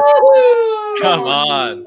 Everybody, get over and check out the three Spurs boys. Check out the video we've done with them. It was more of a get to know what sort of video. Brilliant video. Get over there, check it out. They've also done one with Ali Gold and a lot of the Tottenham community. So if you want to know more about the people that are doing this thing, get over to the three Spurs boys and check them out, guys. And smash that subscribe button. And Bobby, I'll try my best to get on tomorrow, my man. Yeah, if you're free, man, pop on, even if Yeah. 10, 15 minutes. I'd great to have you over, buddy. You guys are Yeah. always so good when you come on over. So you're great guests. So we appreciate always having you, man. But big up to everybody in the chat. Big Everybody, I up, hope you enjoy your everybody. Friday. All right, take care. Come on, you Spurs. Catch ya. On you, Spurs. Mustache says Bye, goodbye. Christian. There Bye, you go. Bobby. Catch Later, ya. guys. Enjoy your weekend, guys. Cheers. Thanks, brother. See ya. See you, boys. Everybody, do get over to the Three Spurs boys and check them out. Smash that subscribe button. We're on a big push for 500 subscribers. Let's see if we can help them out. And we have a couple of super chats to get to. First of all, whoever keeps spamming this karate team, F off. I'm getting pissed off with it now. It's every 2 seconds. Honestly, no life. Clearly, no life. The Gooners. Yeah, had nothing just to no do life, with honestly. Sad little loser. But Daniel Larson with the super chat, Jack, he says, forgot to say, I am going to England in September. Hopefully get to see a Spurs game in person finally. Oh, so many people, honestly, Dave. Everybody's going to be, honestly, what a season, to be having your first, kind of Spurs experience as well under Antonio Conte. So many people are having their first ever, kind of real Spurs experiences in the new stadium under Antonio Conte. They're not experiencing it under Nuno. They're not experiencing it under Ryan Mason. They're experiencing it under Antonio Conte, which I must say is absolutely brilliant. And I would probably maybe even make the case, Dave, at least in my lifetime, maybe Pacha probably would perhaps take over Conte over the debut if I did make the decision. But I mean, Conte is an amazing person to have your debut for this team, this current regime. Absolutely brilliant. No, it definitely is. Definitely is. And look, Daniel, definitely get up there and soak Enjoy it up. yourself, I mean, under Conte, you're almost guaranteed to see a victory, in my opinion. So, there's no bad game to go to. A couple of tasty ones in September as well. I believe the North London, no, that's the 1st of October, actually, I think. There is a couple of tasty fixtures in September, so see what you can do, Daniel. But big up, my man. Really appreciate the support, brother, and I really do hope you have a good time. Big up, Daniel. Enjoy your weekend, man. Carl Higgins, new YouTube member. Big up, Carl. Grab the Flat Cap membership. Official Flat Cap member. He already was, Dave, but, he's just decided to make it even more official. So big up, Carl. Really appreciate it, my man. Big love. I wonder, is he still in the beer garden in Nottingham? Big up, Kyle. Carl. I know you put it in there earlier on. Let us know if you're still there, my man. Big yourself up, and hopefully we'll see you on the fan show Monday. Everyone else, every Monday, every Friday, if you want to be a part of these shows, simply just press that join button, grab your channel membership. It's the Flat Cap one you're looking for. But we also offer and bringing back the Spurs stories, where I want to hear from you fans how you got into supporting this club, favorite goal, manager, player, etc., etc., etc. Feel free to grab that gold membership, and we'll get it down and recorded more or less straight away. Sorry, Jack, it's not even called gold anymore. Did you know what it's called? I think it's the elite membership, Dave, is, the elite one. And then actually the one for the fan show, it's nice and simple. It's the fan show membership. That's the one that gets you onto the fan shows. The Flat Cap, it's just a great way to support the channel. You also get shout outs, get response to all the comments, all that good stuff. But if you do want to come on the fan shows, grab the fan show membership. Nice and easy to explain as well. But everybody, really do appreciate the support so far. Carl Higgins, really do appreciate it, my man. Big love. And Daniel Larson, like I said before, enjoy your time, my man. Get there nice and early. Just live up the day. But we have one last guest, Dave, and I think he's going to end it off right. Someone we were just having a conversation with last night, and we'll be curious to see what he has to talk about today, because I don't even know what's left to talk about. He actually says he has a point, Jack. He has a little point he wants to bring up. Yeah. Let's get into it. Let's get down and dirty. Straight into it then. Oh yeah. Right. I'm your sort of man, Cuba. I don't know if anybody's been talking about it really, but the fact that we're linked with Martinez and the value of that sort of transfer, there's an important statement to be made there. Just by putting the bid in and getting it accepted, that will confirm to everybody that we mean business. It's not all this rumor. It's not smoke screens. It's matter of fact. The bid's gone in. It's accepted. It's public. If we do that, that is a statement in itself, and we need to do something like that. It's not the smoke screens are good if you get the signing at the end of it. Bissouma, great signing. Perisic, great signing. Excellent. But somebody of that caliber of Martinez, for me, it's not Martinez. Isn't the one either. I'm starting to sway more and more about the outrageous bid for Hakimi, but that's I'd really, rather throw 90 million at Hakimi. Exactly. Just imagine it. If you do something like that and they just say, yeah, you know what, bid accepted. Sure. Yeah. Wow. Wow. Do you feel like Kuba though? It's because we never throw in bids though that are like, over the, like more than what they're asking for. Because sometimes if you give a bid that's like, wow, I don't know if we can say no to that. It's one of those sort of bids that I want us to maybe put in, because we are typical, always give the bare minimum what they're asking for, and we'll see if they accept that. But maybe for once, usually always throw in 10 million less, more. Yeah. Yeah, Usually it's a bit less, more. so they reject it, and we could say, "Oh, we tried," when we didn't really, did we? No, and we weren't taking it seriously. Yeah, absolutely. Just steam in there. The no bullshit approach. There's the money. Let's have it. We just do that with one world-class player. We just need one that gets the ball rolling. Yeah. Then every transfer window, people think Spurs going in for somebody. Spurs are going in for somebody. I agree with you, Kuva. I was actually I was saying this earlier on, where it's like, look, stop with this nicey approach, trying to be friends with Inter Milan and having discussions behind the scenes. At the end of the day, we've seen the same with Lautaro Martinez and Bastoni. They don't actually want to leave Inter, but it's also being reported if a bid comes in, that's a sizable amount, Inter will try and force them out the door. So get your money together and go in and put in a bid and test their resolve. It's not like with Jed Spence where you're keeping it nice with Middlesbrough. Look, the player wants to come to Tottenham and we're trying to negotiate a deal and we won't put in an official bid until that agreement is made between the two clubs. But with Inter not actually wanting to sell, you've got to go and put the onus on them. You've got to go and put the pressure on them. Put the money in and see what bloody happens. And I'll tell you what else builds friendships with other clubs. Putting in a bid of the amount they want. Yeah. After you sign a player and you can go back later and be on good terms with them, they'll just say, you know what? We got what we wanted out of it. What if both clubs left happy? What if Pop both open clubs the champagne. happy? It's good. Yeah. It's good all round. Everybody's happy. Yeah. Why is it that one? Yeah. Why does there have to be a loser in the negotiation? Why does there have to be one with a sour taste in the mouth? Why can't they both be happy? You always see it in like the American movies where there's any sort of business scene. They're all round the big board table. They crack the deal. They settle it. Pop open the champagne straight away. Everybody's happy. It's a celebration. Both parties happy. We so rarely do that. It's always, Levy really screwed them over. Oh, big up Levy. Really got a deal out of that. That's not the way There's no champagne being popped with Levy negotiations. They're like, get him out of here. This is really what you don't want people looking out through the curtains because Levy's arriving. You want them like, laying out the red carpet. Go, come on in. You've got loads of money. We love you. Yeah, I agree. But Cooper, why do you think we're going at 90 million? Look, we know that the release clause is 105 million, 15 million off it. Well, if we're that serious, why don't we just trigger the release clause then? That's what I'm saying. Are we that serious? Has a bid really gone in? Do you think they're trying to put that out there to try and get more off the Richarlison deal? Certainly a possibility, isn't it? I mean, as we were saying like before, would do. Yeah, as we've been talking about Shawnee's earlier as well. The fact that smokescreen has become a buzzword now. Yeah, it started off. We were talking about toxicity. We were talking about bandwagons. Now it's smokescreen and mirrors. That's the new word. That comes down to Paratici and the way he operates in the market, though. That's what it's down to. Because look, we've all heard the rumors. He'll put interest and feelers out there for about 10 players in a certain position, knowing which one we really want. They'll use the media to their advantage to try and say, oh, look over here. But then really we have a player over here that we're working on behind the scenes to stop other clubs from coming in and competing for that sort of signature. I mean, that's why we're seeing the buzzwords of like smoke screens. I feel like when it comes to transfer window now, I'm sitting here with a silver hat half the time. Tinfoil hat, Cougar. Yeah, smoke screens all well and good as long as you follow it up with the killer blow, isn't it? It's, You want to get in there with that big sign in and just bang, there we go. And everybody's going, wow. They do not mess about. That's even if we pay over the odds on somebody, it's worth it just to get that reputation.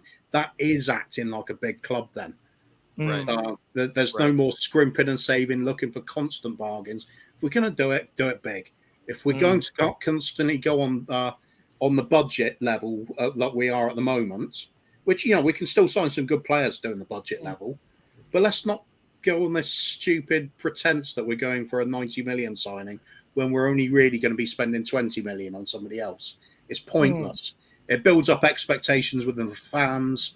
It unsettles a few players. They're thinking, "Oh, get a few really great big name signing coming in. They'll be playing next season." Oh, and they're not turning up. It's somebody you don't really know. Yeah. What good does it do anybody? That's just it's Conte's here. It's time to be time to put on the big boy pants, isn't it? And we bloody own the place. 100%. All I'm going to say is for next week, while players are away on holidays, expect rumours left, right, and absolute centre. You know, because they still have to keep this transfer rumour mill going, even though they know players are on holidays. Look, maybe not the agents, but the players can't sign the contract till they're back anyway. So expect the rumour mill to go into overdrive for a week to keep people interested. And if you want really sort of peak delusion for us as well, and it sort of fits in with Inter's way of doing things at the moment, they're looking for the money. Let's just put in a massive bid for Bastoni and, you know, whoever you like, Barella, Martinez. Okay. Show them that big dick energy. Put your knob on the table. You know what I mean? And show them what you're all about. Spend that cash. Fuck it. You know, I'm sick of it. And then just say, look, there's your cash. That's half your debt paid off. Yeah. If you were to predict, Kuva, who do you? Because Inter, they have to let go of somebody. So Skriniar, I don't think is going to be enough. Like, I don't think they're going to get enough money out of that one, you know, in order to pay off. They've got to replace as well, haven't they? So I think they're going to have to sell very big and buy cheaper. So who do you predict they might let go? Because I know you know that squad somewhat well. So do you like if anybody? They don't want to let go of anybody really, but someone's got to go. You know. Well, just throw in. Well, let's see. A bit weak on right wing back, aren't we? Let's think. Who's over it into Dumfries? Isn't it? Yeah, maybe they just get rid of instead of just getting rid of one or two big ones, perhaps they let people kind of pick off their other players, you know, that maybe they can replace. Like do a little package deal, gives them with the money they're after, and we fill a few positions out of it. That'll be good. And then perhaps we even piss them off a little bit and throw in the likes of Ndombele. Just say have him on loan. We know you're not going to want him full time. See if we can get a tune out of him, because you never know, they might be able to. Perhaps they'll be willing for that sort of punt, and they'll take the hit on a bit of cash just to get their own books leveled out a bit. But it could be fun. It could be funny. I heard somebody suggest a Tanguy swap deal over to Lazio, which I kind of thought was interesting because Maurizio Sarri, he kind of plays that very attacking football anyway, where it doesn't really care like defensively. So I'm kind of thinking like if Tanguy were to maybe be accepted anywhere, perhaps like a Maurizio Sarri might be stupid enough to take him. It's going to have to be somebody that's prepared to pay a fair bit of wages on a bit of a punt. So right, Lazio might do that, yeah. A swap deal is, I think, the best way. If perhaps everybody talks about how do you get rid of Tanguy. Believe me, I don't think there's an easy way, but maybe the easiest way is actually a swap deal of some sort. We're certainly going to have to pay at least half of his wages, aren't we? Yeah, I don't care. Pay his wages, rip up his contract, and fuck him off like we done to Aurier. That's another statement, isn't it? It's another statement. Yeah. Harry Kane, Kuva, maybe potentially sign a new contract. Is that another statement too? I reckon so. I think so. And people saying, when people are looking at the big name marquee signing up front and then turning those up at Richarlison, I think we made this point earlier on, or perhaps it was last night we were making the point. We've already got Sonny and Kane. That is our big name signings up front. Yeah. We don't have to worry about them. Wow, people. We've already got them. Yeah.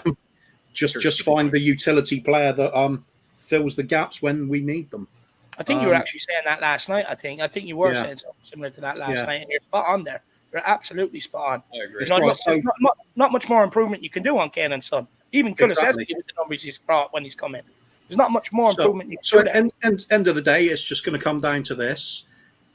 Martinez, Hakimi, whichever one it is. If you want a big name signing like that and you're actually interested in them, just slap the money in. Don't mess about. No more smoke screens. Just go in there and get Stop playing. No. And if they say a flat no, if we offered 100 million for say Hakimi, way over the odds, I think. Yeah. But he's that kind of quality that you're prepared to pay over the odds. Say we shove in 100 million and they say no. There's nobody can possibly say that we lacked the ambition to go for him. Yeah. I agree. It's there in black and white, and the whole football world has seen it. We're in for quality. No more bullshit. That's all we've got to look at now. I think this is a good talking point, to be honest, that you brought up here. And you actually have impressed me, with this regard, because, I did think, maybe, we've been talking to you so much recently. I was wondering what you had up your sleeve, but this was a good talking point. I must say, I liked this. It also connects, I think, to what Ripsy sent in a super chat, I think, more or less to a similar note, where he was just saying, why can't we have better relationships with the clubs that we're doing deals with? Like, why does it have to be such a toxic sort of like deal every time between the two sides? Why can't both teams just be mutually, in agreement, mutually happy about it? And I can't argue. Put it this way as well: Real Madrid, Barcelona, Man United, Man City, Liverpool, Chelsea, Juventus. Which one of those doesn't go splashing out big money? Yeah. We want to compete with them. Do it. That's all there is. This is what being a big football club is. And it's no good saying, oh, Levy, great businessman and everything like that, and balances the books well. Fine, you can do that. You can go and be a brilliant businessman.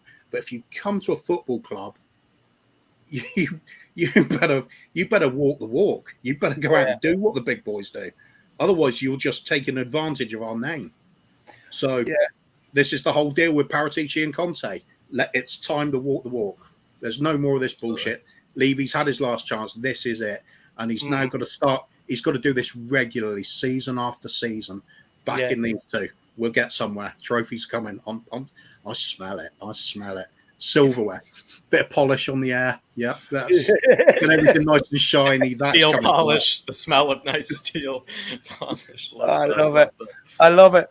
Well, look, Kuva, I believe I'll be seeing you soon enough, actually, on Matty Hayes' channel. So I will, we're everywhere now, mate. Yeah. So, guys, if you want to see more of myself and Kuva continue on this conversation, check out Matty Hayes' channel. We'll be on there. I think it's 7:30, and then after that, I'll be on the cheese room. But look, I think we are going to end it there. We've been going nearly 3 hours. An absolute great show today. I really enjoyed it. Jack, how do you think it went today? It went swimmingly, Dave. I think, at first we were going really good, with the news and everything on a good pace. Then at one stage, I think we just started, talking about Bissouma, probably talking or waxing lyrical about Bissouma. It was an absolute blast covering the news. Really good talking to all the fans about it, Dave. I really actually enjoyed this last conversation with Kuva. I actually sometimes never even thought about this sort of question, that somehow, maybe both teams could be happy at the end of the day. Never crossed my mind. But I really have enjoyed a lot of the conversations today, Dave, with all the fans and everybody. Really do appreciate all the support. We've had well over like 200 in the house the whole time, and everybody really just talking transfers, talking news, just giving their opinions. Been nice vibes in the chat. Absolutely love it. No, it's been absolutely brilliant. I want to say thank you to the Irish Hotspur Army out there for tuning in, smashing that like button, smashing that subscribe button as well. And guys, everyone, make sure you actually hit that notification button, that little bell button. Basically, it just alerts you every single time we upload a video or we go live. But most importantly, guys, if you want to engage with us, all you have to do is put your thoughts in the comment section below the video, and myself and Jack one of us will be in there. Probably me. That is my new responsibility, my job. So, guys, get them in. We'll have a good conversation on all things Tottenham Hotspur. We'll be back here tomorrow with yet another live show tomorrow evening. Until then, in Conte we trust. We trust. Come on, you Spurs. Come on, you Spurs.